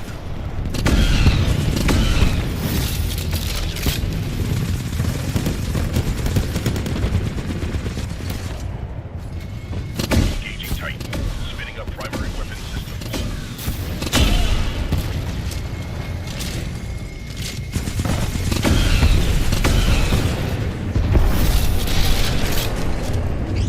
completing challenges. I had a dream about Monster being able to play some Monster too. I didn't know to install it. This is a much better alternative.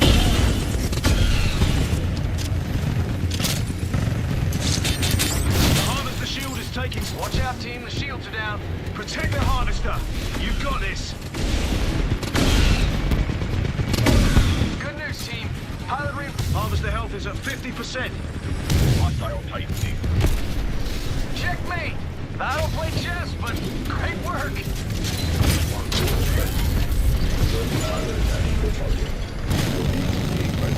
Drones incoming. A lot of them.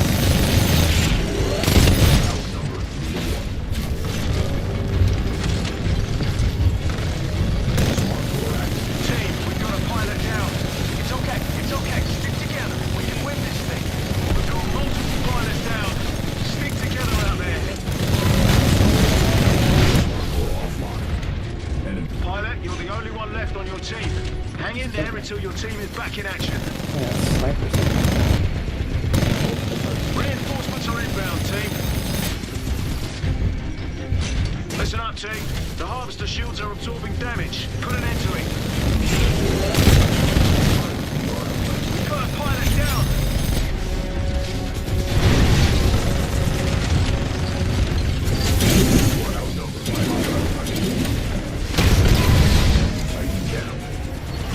The harvester shields are about to go down. Protect the harvester shield just went down. Arm up. It's taking permanent damage. Good news, team. Pilot reinforcements just landed. Harvester health is at 25%.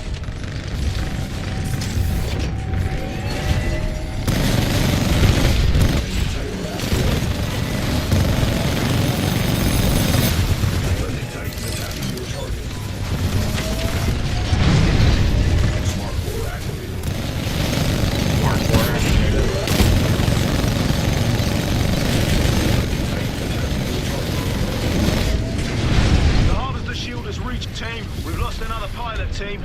Keep it together.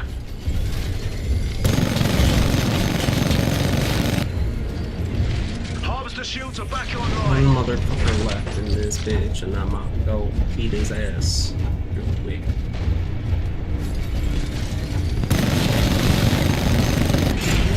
Got some friendly pilots back in action. It's on now. Mission complete, pilots. Great work. Dropships are inbound for pickup. There will be songs about this battle.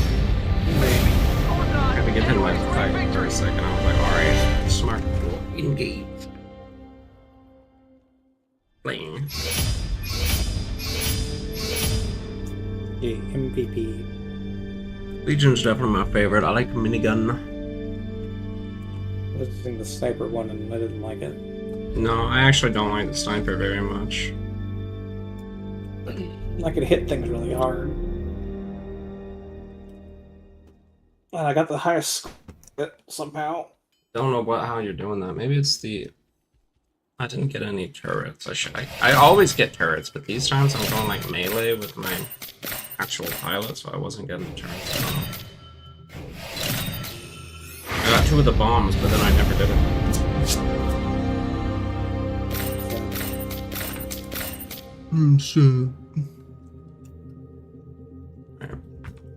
I'm gonna take a break. Okay. You can play, Yeah. keep playing, or play single player, I don't care. No, I'm gonna be getting something to eat here in a minute.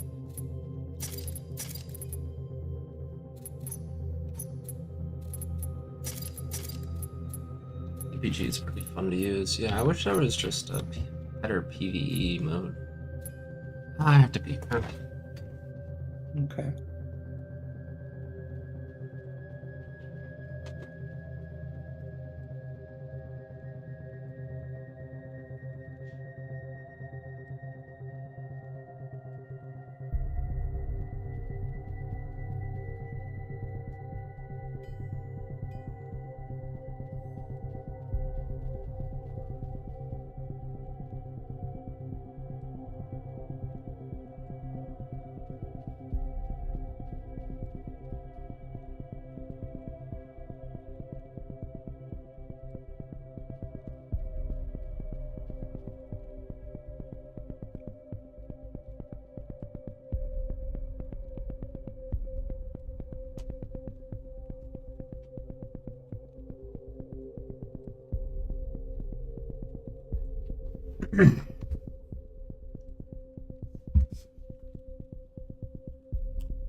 Harumph even. Right? Harumph. Harumph. Skiborf.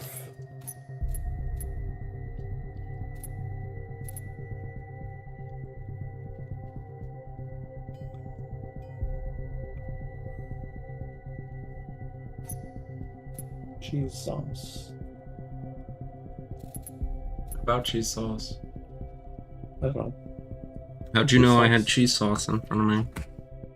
Because cheese. Stop it. Reading my mind. Saucy.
Make the enemy beg for mercy.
I hate this map. Your Titan is almost ready, pilot. What?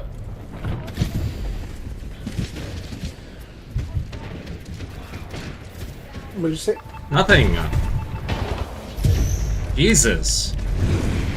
That's right.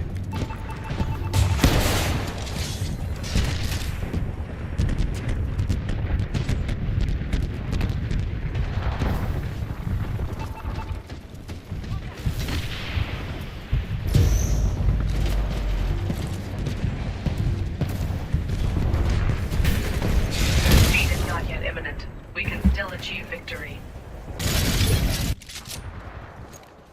If I'm not fucking talking to you, I'm not talking to you. Shut up. Call it any time, pilot. Jesus fucking Christ, dude. Can't say one fucking thing under my breath? Shut the fuck up. Alright.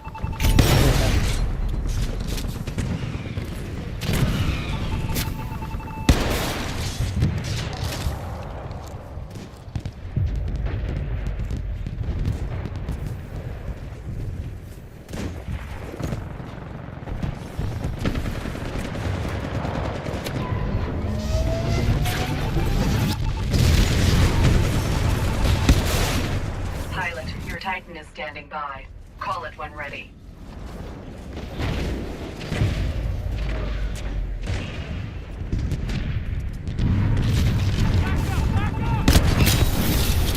Great takedown of the Titan.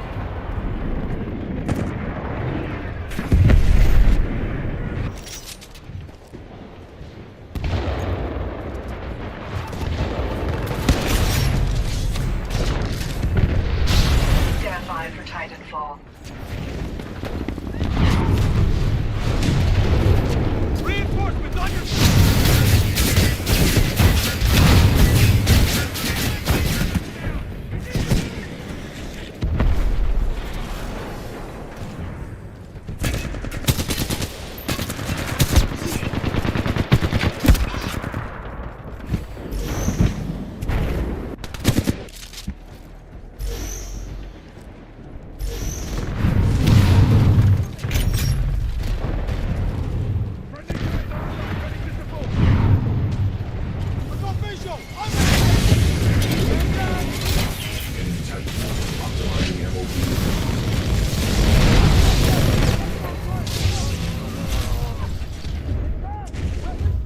Warning, hostile Titanfall. Warning, hostile pilot attached to hull.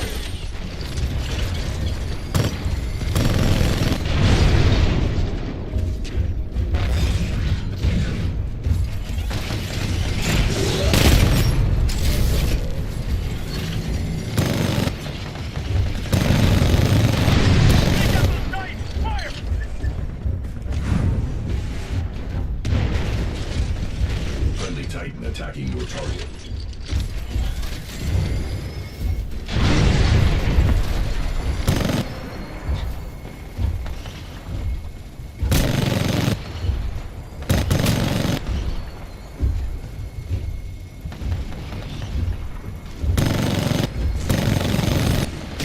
Critical damage sustained.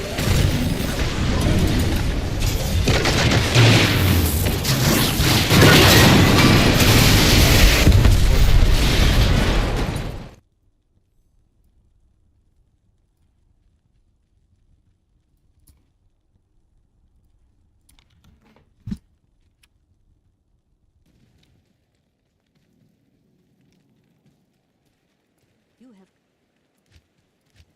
Hello.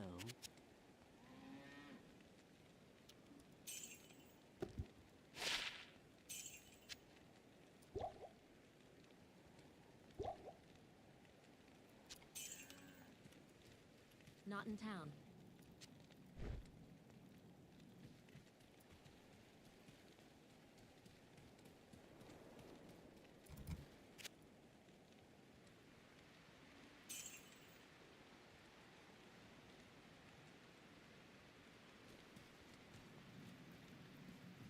Good day.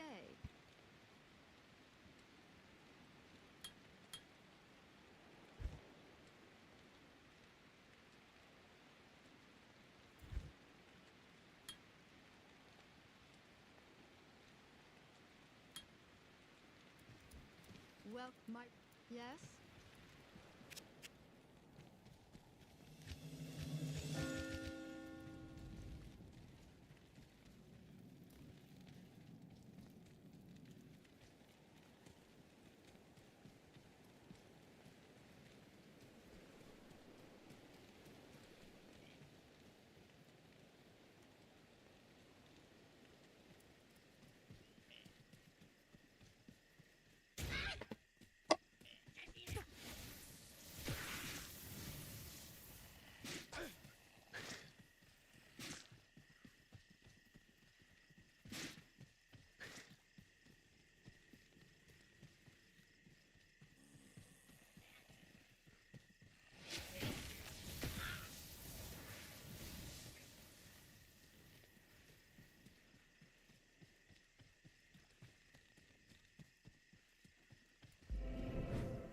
Somehow I got 2 feet in here but didn't pick up the fucking waypoint. Why? It's right there, but it never shows it to you.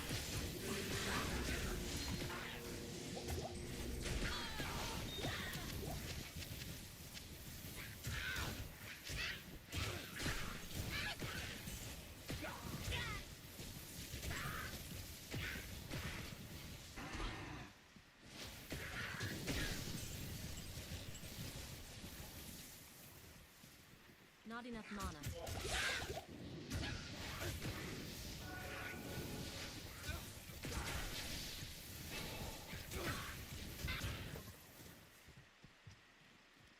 Hello everyone, Ruhi Chenet here. We are in Burundi, which has been chosen as per the analysis reports of the World Bank, IMF and many other official institutions as the poorest country in the world almost every year in the last 62 years. The country has a population of approximately 12.5 million and its people live in such great poverty that it is also known as the unhappiest country in the world, and the annual income of the average working citizen is approximately $180. Although the unemployment rate in the country is not known, 1 out of every 3 people is thought to be unemployed. Imagine that if you are lucky to be able to work day and night, your monthly salary is only $15 and you have to support a family of 8. Welcome to the world's poorest and unhappiest country. When we landed at Bujumbura International Airport, the only airport in the country with asphalt runway, we were very surprised when we looked at the information display. They were using the demo version of the operating system to avoid paying a fee. At the scene of an accident that we saw on our way to the hotel, a group of children were standing around the dog that had been hit by a car. The Republic of Burundi, the heart of Africa, is located in the Great Rift Valley, where East Africa meets the African Great Lakes. The surface area of the country is only 27,834 kilometers square, although almost everyone is engaged in agriculture. For this reason, this geography, which has many mountainous areas, is unfortunately not enough to feed 12.5 million people.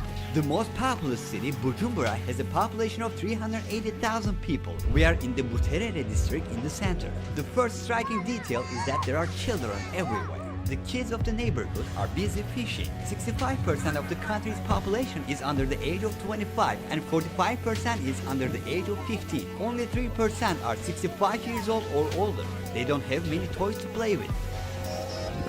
There are children spinning a tire with a stick, playing board games with beer caps, making toy cars out of plastic bottles, and playing football with a hollow tire. According to the United Nations data published 10 years ago, the average life expectancy of the people was about 49 years. Since only 7.6% of the population have access to electricity, there are phone charging points in many neighborhoods. Although the year 2021 is behind, most people in this country still do not use smartphones. Even the informational footages on the airplanes show images of old technologies. We are in a rice field in Buterere. Here are the farmers that try to feed Bujumbura city. This is the place Bujumbura gets the rice from. About 86% of the country consists of rural areas like this one. Almost 90% of the entire population's job is farming. We are on the move to see the home of an average farmer in the poorest country in the world, where almost everyone is a farmer. Let's go. We are fine. There are homeless people who have no choice but to get wet when it rains. We see a child taking a shower, taking advantage of the rainwater.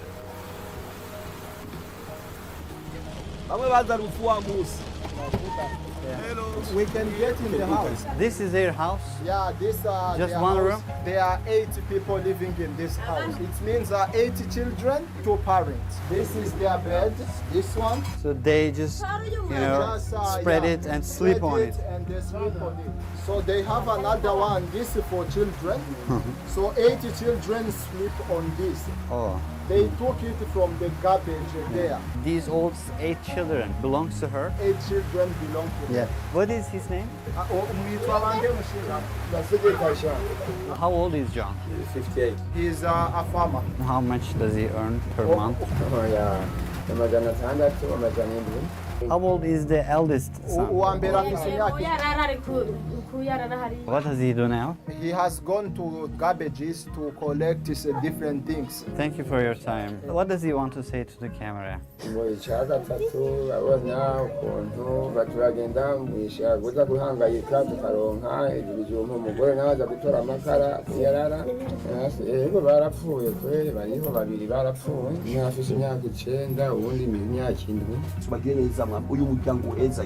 In the name of Jesus, John, who plants beans, is trying to take care of his family on a revenue of $10 a month. And all 10 members of the family sleep on the floor in the same room. They do not even have electricity in their homes. But John's situation is still better than the most other people we will be seeing shortly.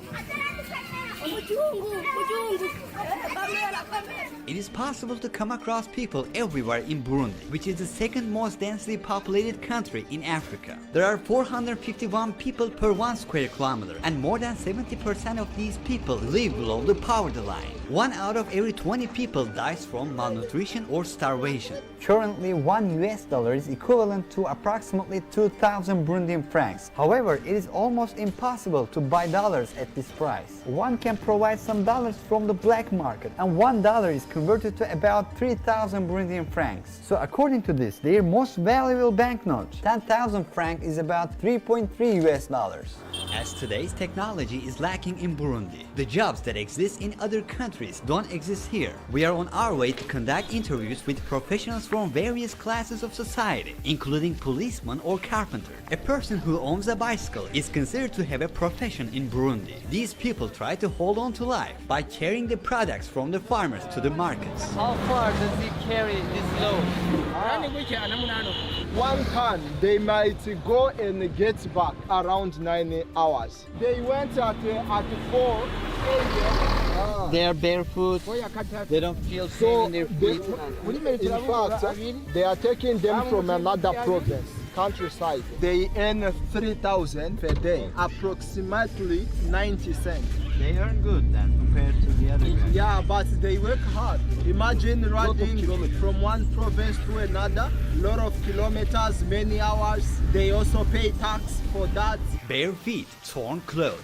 These cyclists, who have to take care of a family with many children by earning 90 cents a day, risk their lives by traveling sometimes 100 to 150 kilometers between cities for 10 to 12 hours every day. 200 kilograms load pushes bikes down at a speed of 70 to 80 kilometers per hour. Failure of the brakes against sudden pedestrians, vehicles or road bands, or tire bursts can lead to terrible results. In the struggle for survival, people pushing their bikes uphill hold on to back of passing trucks to save energy and time. Some cyclists, on the other hand, cannot find something to hold on. They hang on the bike in front and the accidents are inevitable. According to the Highway Authority, there are about 12,000 kilometers of roads in Burundi, but only 14% of it is asphalt. There are people washing their bikes in the puddle of mud that formed after the rain.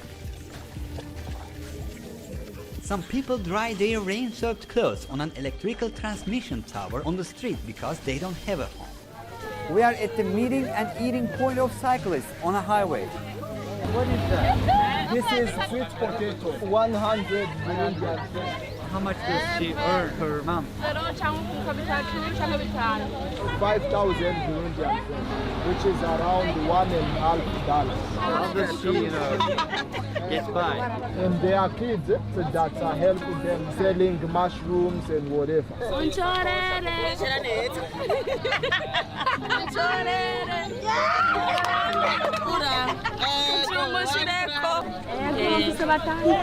The husband abandoned her. Does she have any children who passed away? Yeah, one kid, 3 years. One egg is 500. The benefit for one egg is 100. How much is one bowl? One plate is 500. They earn 2,000 per day, so they use 1,000 for food. And they save 1,000 to pay the rent at the end of the month. They usually consume potatoes and beans as their food sources of energy are very limited. Begging is very common among people, whether they have a job or not. Some people from an early age seek help as soon as they see a foreigner. Our car is broken again. People just ask money from us.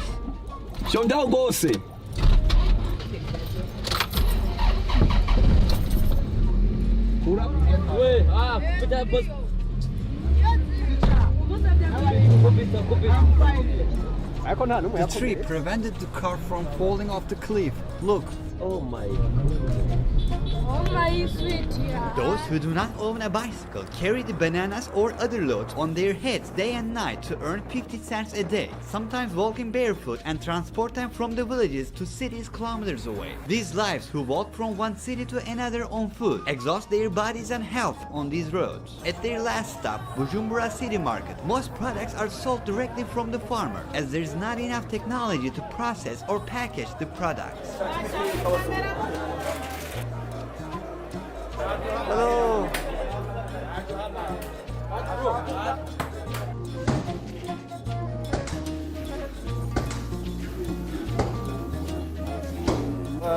You know, these are the people who transport for other people. Like we can get 1,000. Really?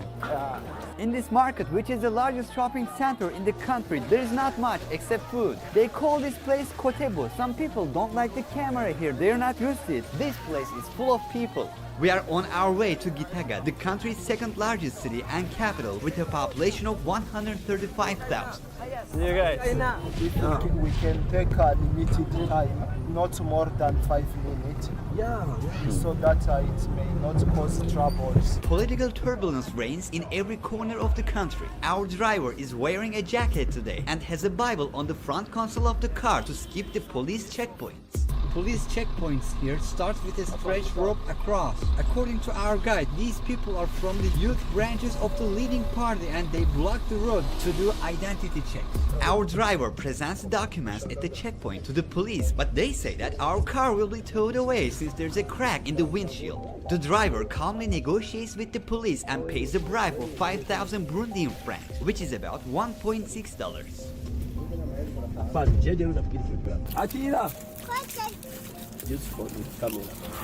Which one you know? Akira. He sows the roads.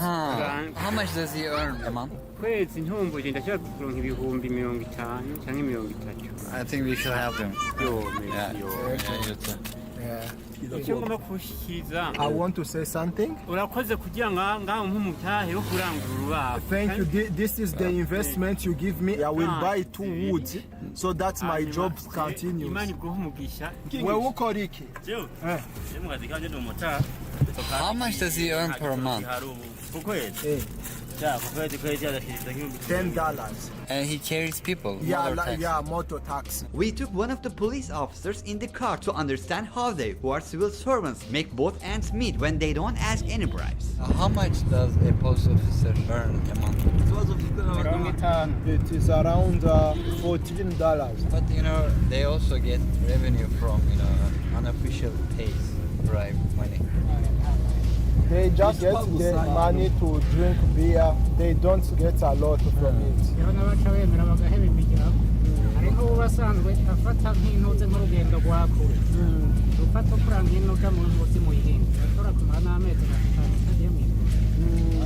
How many hours do they work per day? Our driver pulled over as the Prime Minister and his convoy was passing by. He says out of respect it is forbidden to move the vehicle as the convoys pass by. Imagine a list of needs for a family of 8 people will consume for a month, but the head of the family earns only an average of 50,000 Burundian francs per month. 1 liter of milk is 5,500. 1 liter of sunflower oil is 9,000. 170 milliliter shampoo is 8,000. 1 kilogram of sugar is 8,500. 1.5 liter of water is 1,500. Even this list, which does not yet include vegetables or meat products, is far above the purchasing power of a family. 1 piece of chocolate is 2,500. 1 pack of biscuits is 2,000. 1 Red Bull is 6,500. 750 grams of chocolate hazelnut is 18,000. 1 liter of olive oil is 29,000. As you see, they don't keep the meat in refrigerators here. Like this one, all of this is 2,000. What about watermelon? 4,000. Put the camera down.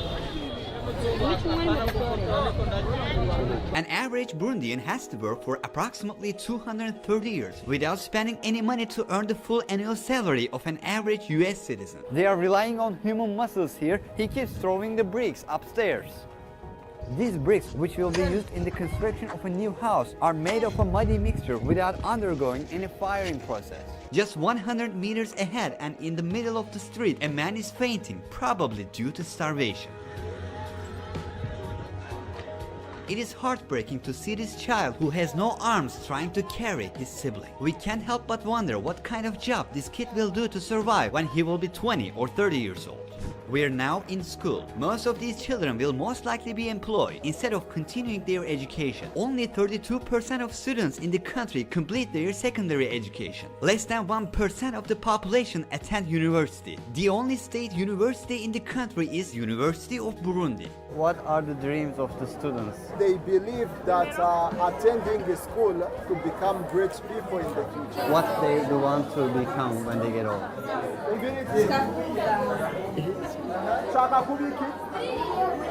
You're seeing children returning from their school. How long do they walk? He walked for an hour. And now kids just what about the other one? 30 minutes. 30 minutes. There are some who go for 2 hours. Just to go home, 2 hours. Yes. Those who do not have a bag carry their books tucked into their clothes.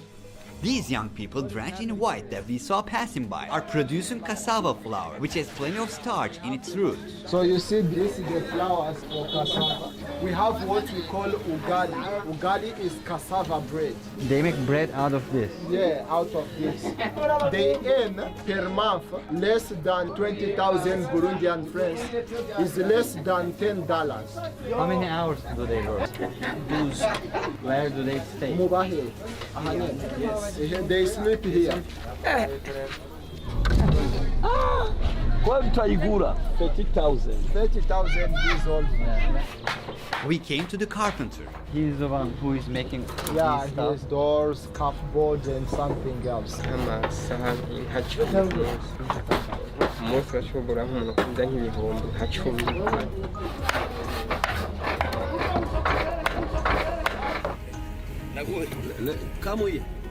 We stopped at the traffic jam and peddlers keep coming one after the other. The 2 of them, I buy it for 2,000. How much is a piece? A piece is 1,000. They produce palm oil. They throw the palm cores in the machine, separate the oil from the core, then they fill these pools with oil, cook them to purify. We see their uses as a food and also as a material to make soaps. Shop owners' budgets are not high enough for professional advertising. That's why they get help from local painters. They use these to promote the brand instead of shop signs. The most basic needs in the country are in the hands of monopolized companies. There is only one company producing sugar, coffee or cement, and these factories are surrounded by 3 to 4 meter high walls. Since the majority of the people live in the rural areas, we travel outside the cities to the villages to see the average welfare. We are doing some shopping to reduce the burden of the villagers who are are in very bad conditions.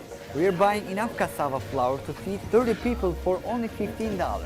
Saturdays are public cleaning days in the country. With the encouragement of the government, Burundians are sweeping the streets and cleaning the city today. In the city cemetery just outside Bujumbura, we see with all its striking details that class distinction continues even after life. You're seeing a rich person's cemetery behind me. This lady has bought private space for herself and no one can trespass here. These are for the middle class and these are for poor people. Police just stopped us. He's taking us somewhere. He says it is prohibited to film here and we can go to jail for that. After taking $50 from our pocket, he gives back our passport and goes away. On December 7, 2021, just 1 week after the police threatened to put us in Gitega prison, a fire broke out in this prison and 38 prisoners came to a bad end in that fire. According to statistics, Burundi is the third worst country in the world in fire-related accidents. How old is she? This is like so small, you know? Yeah. And there are a bunch of mosquitoes here. Many mosquitoes here.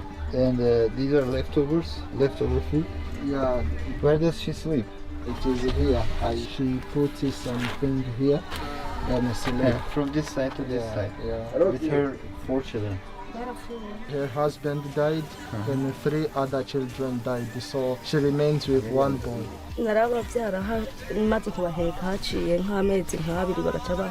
Can she survive with the money that she gets from begging? In fact, she begs food, not money. So, like, these are the stuff that she got from begging, right? Yes. There's some corn over there. And some banana there. So this is for food for today? Just enough, yeah. Let's give one more. More? Yeah. Alright. Fucking hell. How old is he? No, he don't know yet. He doesn't know how old he is. He don't know yet. This is where he sleeps? Yes. And where he cooks? Yeah, it is the same place. So these are his entire clothes? These are his clothes. He cooks here. He has some woods there. You're seeing some pots and pans. He has only 1 pair of shoes. His clothes are cluttered. You may be wondering how many pieces of clothing are in his wardrobe. The fact is, he doesn't even have a wardrobe. This is this gentleman's living space and life conditions. This is his son. What does he do for a living? He brings food for cows. Still does he have bicycle? No, he carries. He went to begging. This shelter could be the home of the poorest person of the poorest country in the world. In other countries, farmers may use this kind of place for their animals, but people here actually accept shelters like this one. You're seeing the home of a woman that is trying to survive as a beggar. This is the entire space. She is defenseless when it rains. You can see holes in the wall. There are sacks, plastic bags and brushwoods here to form a wall structure. Many people here lose their lives due to starvation. The ones who survive live like this in the villages. So, how many kids do people usually have? 6. So how many kids does she have, like? So she's not sure of her kids, how many they are. She doesn't know. She thinks they were 6 because they all went away. She doesn't know. Does she sell what she cultivates? No, we just cultivate for eating. Here, people have stopped trying to make money, since the economic infrastructure in the country is not functional enough. They do shopping by bartering things they grow instead of using money. Does she know in which year we are at? She don't know. They don't, even the young person? No. They don't even, carry money, right? They don't even aware of the currencies. They don't even have information on what is happening. Their job is to cultivate and eat what they cultivate. Many things have been planted. Villagers here do not wait for the land to fallow and rest. Instead, they keep planting as they are very hungry. This is the only way people can eat something. Maybe these sweet corns are growing 2 times slower than normal. Factors like this add a new one to their hunger problem. So this is his wife. No. Let's see together. We are with a young family. Do they have kids? They have 1 kid. Where is he? Where is the kid? On the back. Can you show? Ah, how beautiful, huh? Samuel is 16 years old, has never been to school and is already looking after a family of 3. They don't have a toilet here. They do it outside. This is the kitchen. They use this place to cook. This water is to be used while cooking dinner. He has only one casual outfit. He wears this one every day. He says he has one more clean outfit, but he only wears that while praying. What is his religion? Christian.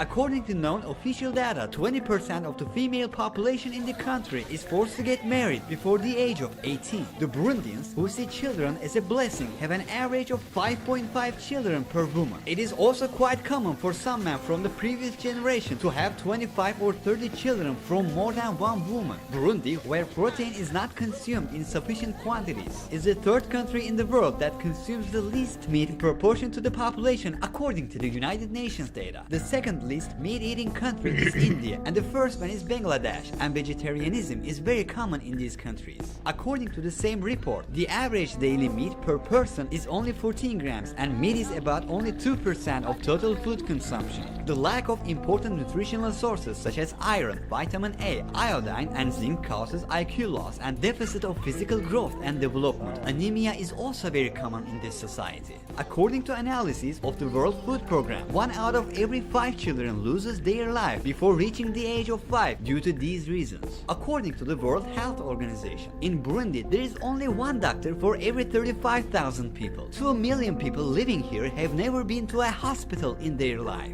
We're going to downhill now, returning to Bujumbura. Our driver always keeps one hand on the handbrake as he does not trust the brakes of the car. Very dangerous. After waiting in a long queue, we buy petrol at 80 cents per liter. That is 2,400 francs.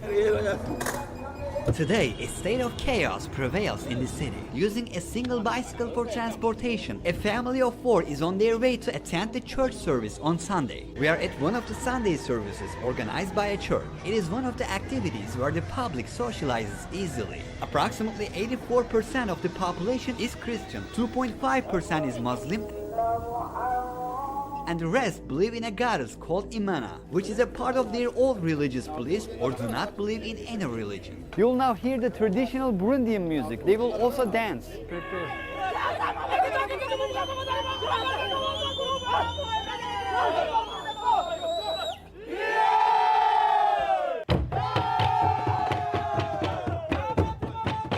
This song in their own language, Kirundi, was once used to summon the enemy to combat.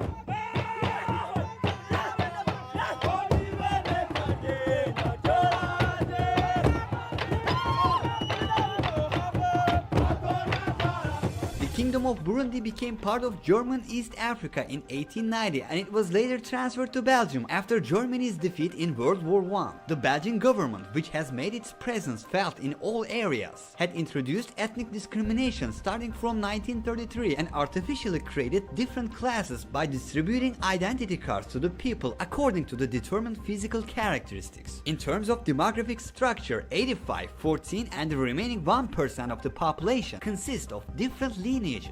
The one who brought independence, he was killed here while he was in the meeting of independence. He was killed by Belgium. Do people here hate Belgium because Belgium is, No, we don't hate them because first of all, they educated us.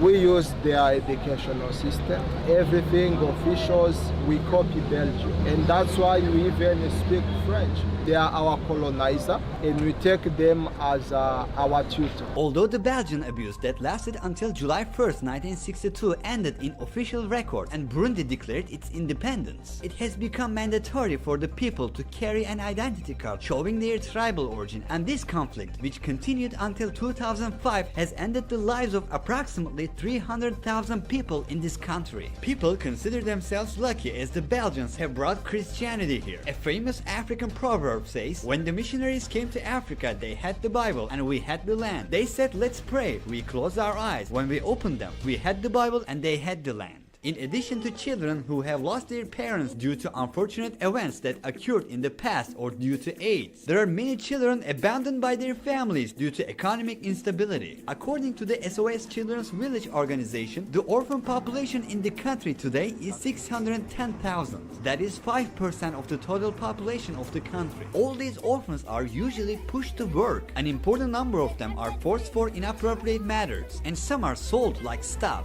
According to official research of the US Department of State, some Burundian kids are brought to one of Uganda's poor regions, Karamoja, and compelled into forced agricultural labor and inappropriate works. In 2020, the government and civil society reported traffickers sold children at markets in the eastern region of Karamoja for about 50,000 Ugandan shillings, that is roughly $15. Just a month ago, on January 5th, 2022, a team of operatives of the National Agency for the Prohibition of Trafficking in Persons and the Department of State Services rescued a middle-aged Burundian woman and her 3 children from being sold. Adakoya Vincent, a spokesperson for the National Agency, said the woman Sineremera Bizimena and her 3 children, Murveneza Macy, Akimina Battle and Unviza Collins, were freed from a mud house. Their travel documents and other belongings were confiscated. Victims from Burundi, Kenya and South Sudan usually get transited to Uganda en route to other countries, notably the Middle East region. According to this year's data, in Burundi, which is the 4th country with the lowest internet access in the world, only 13% of the people can access the internet. Despite all the negatives, the motto of the country is unity, work and development. The red color on the flag represents the struggle for freedom, the green represents hope for the future, and white represents peace. The 3 stars in the middle represent the communities living in the country. Although recently banned not to trigger revolt, one of the public's activities is jogging, organized under permission. The most popular sport is football. The biggest dream of some young people here is to be transferred to a football club abroad. On the other hand, the list of those who went to Europe to compete on an athlete visa and did not return to the home country is quite long. A similar incident occurred in 2011 when all the players of a Senegalese club did not take the field in Paris, where they went for a game and scattered around France illegally. This lake is the 2nd deepest lake in the world, and people come here for swimming. As you can see, there are some garbages in water, so it is not very ideal place to swim, but also there are many crocodiles, so it is not a good idea. The inhabitants of the towns on the shores of Lake Tanganyika are engaged in fishing. Located a few kilometers away from the city center, the most popular beach in the country, Saga Beach, is a beach on the shore of Lake Tanganyika, and a few decades ago it was home to a crocodile named Gustav, which is thought to have eaten around 300 people and weighed 1 ton. Gustav, who was very fond of hunting people, sometimes did not eat the people he caught and left the lifeless bodies on the surface of the water. 12 meters. Oh. It's used to eat a lot of people.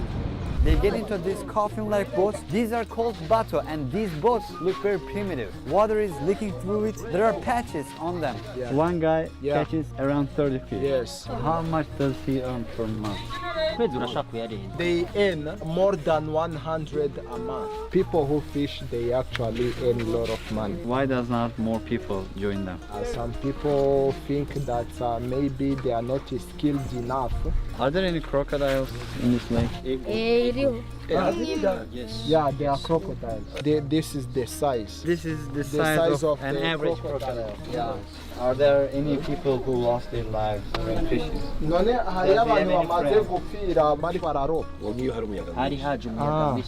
So they lost their lives falling, and it is deep.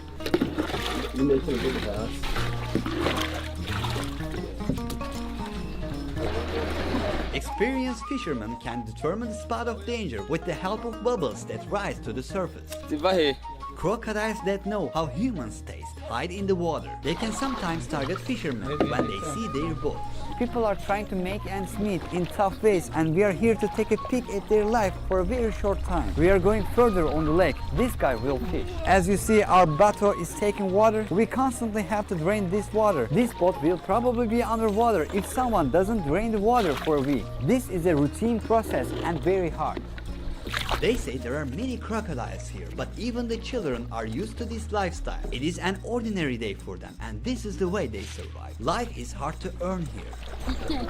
Although it is not very well known, Lake Tanganyika, which is of great importance, has about 16% of the world's freshwater reserve. It also holds the title of the second deepest lake in the world. Now that the drinking water shortage is at the doorstep of mankind, and it has 16% of the world's freshwater volume, it can be widely exploited in the next few decades. Burundi's main export products are coffee, tea, cotton, potatoes, beans, cassava flour, corn, and bananas. The countries where these products are sold are Belgium, China, Uganda, Kenya, Saudi Arabia, and India. Although Burundi is located close to the equator, it has a slightly humid climate due to its high altitude. The average temperature throughout the year does not change much, and it is around 24 degrees Celsius.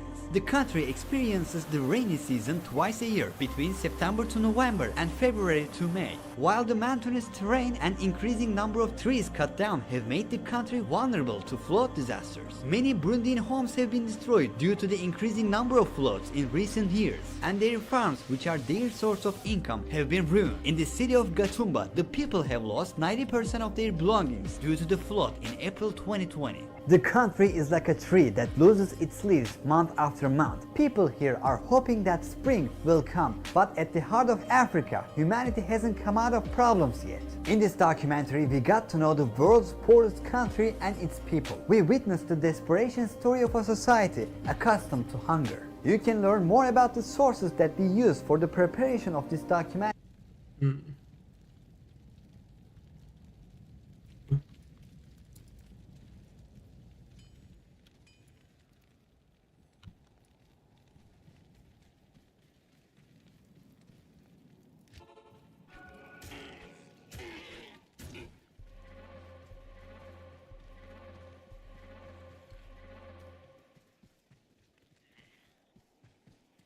Circle blood drop equals minus.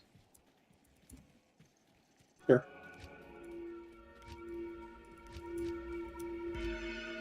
I'm gonna go into Tristram. Tristram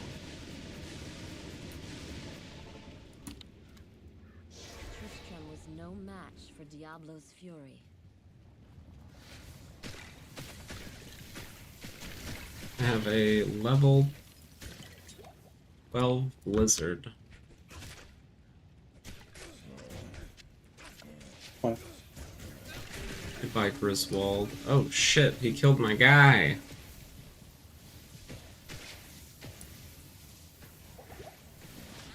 My dude, my mans.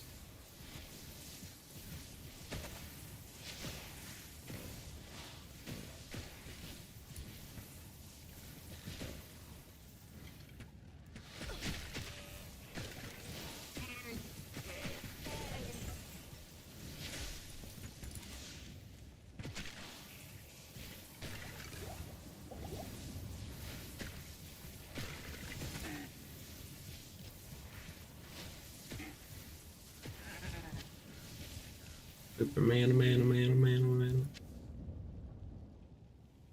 And the rest are healing. Great.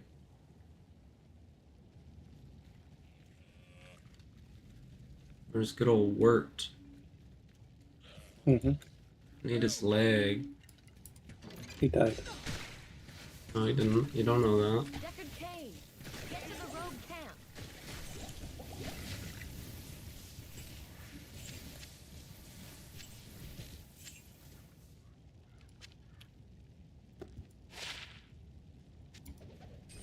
You can't.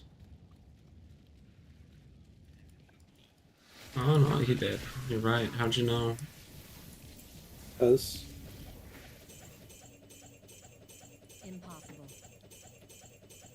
I can't. I can't do that. Not in town.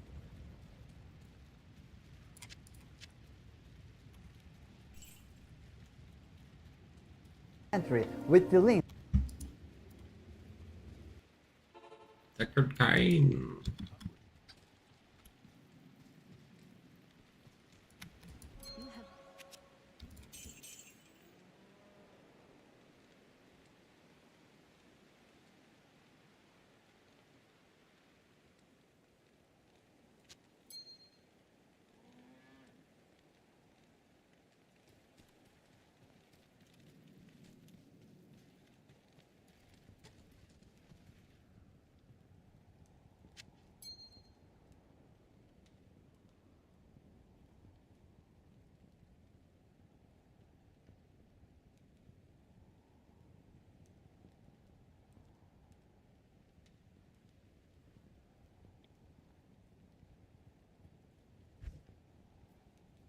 Think you're real bing chilling, huh?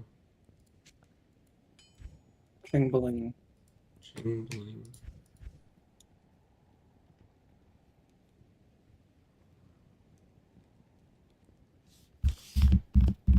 I got the Spire of Lazarus. Wow. Is it supposed to be ethereal? Probably.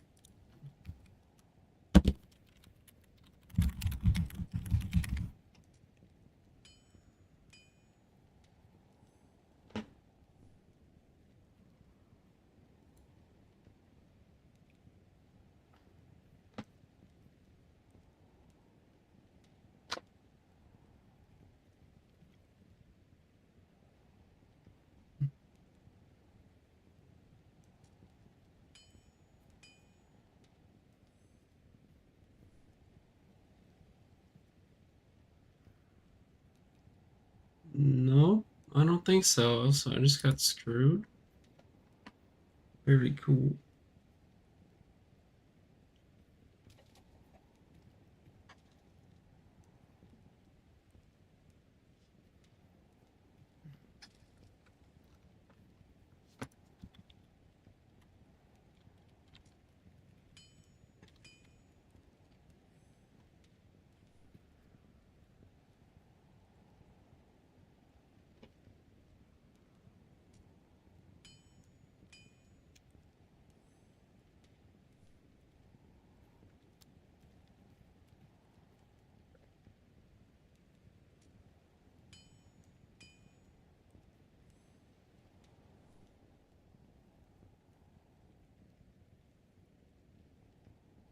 Reduced requirements.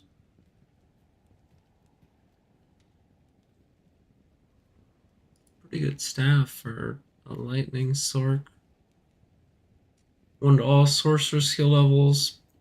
+1 chain lightning, +2 to lightning, +3 to static field, 15 energy, 43% regenerate mana, 75% lightning resist.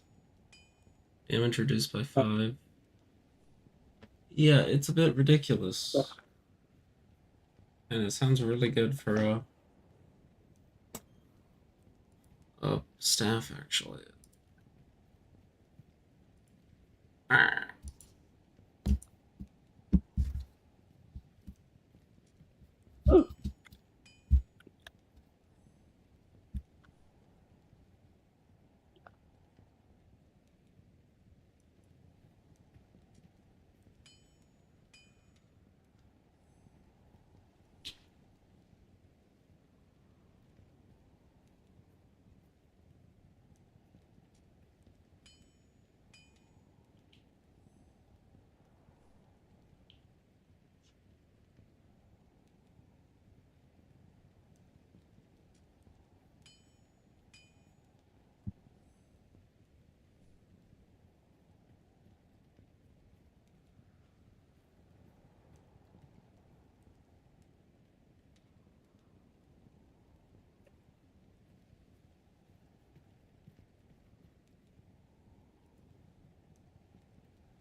I freed this guy from this tainted, corrupted temple place. I go back there for some reason in Tainted Grail. And on my way back, I noticed a path, like a secret path under some, like a crack in the wall, and I slid under there and went in there. And I talked to some guy. He's like in a cell, and it has like a ghost door. I was talking to him for a bit, and he did seem kind of creepy. I'm telling you, this place was Dark Souls coded out the ass, and it even had this NPC, and I already killed the boss, so I exhausted all of his dialogue, and I was like, yeah, I killed her, you can go now. He wanted me to let him out, and I was like, well, first you gotta give me a reward, and he was being real sketchy. He was like, oh, I'll give you your reward, blah, blah, blah, blah. But he, like, stepped around it, didn't give me anything, and I was like, okay, you can go, I guess. I don't think I could have even backed out of it, but I let him out, and he disappeared. And then I went, and I just stumble across things, I swear. I ran into a lake for no reason, and I look down and I swim down, and there's this freaking hole in the ground in the lake, and I go into it, and it puts me into a mirror dimension. Upside down world. And I go in, and he's the first guy there, and he's like, oh, hey, dude. And he instantly tried to kill me. And I was like, uh-huh. Sure, pal. I can't remember what he said. He was saying something like... Hello, everyone. Ruhi. I don't know. He was a dick. He had Void Beaver clothing on or something like that. Void Beaver? Void Beaver, yeah. It was a set of gear that isn't even that good, and it had every single piece drained mana per second. Like 2 mana per second. I can't wear it. Like, you would instantly be and then what? I guess that's the point. You're not supposed to have mana with it on. And then he hit him with a stick. The buffs, the bonuses were not good enough.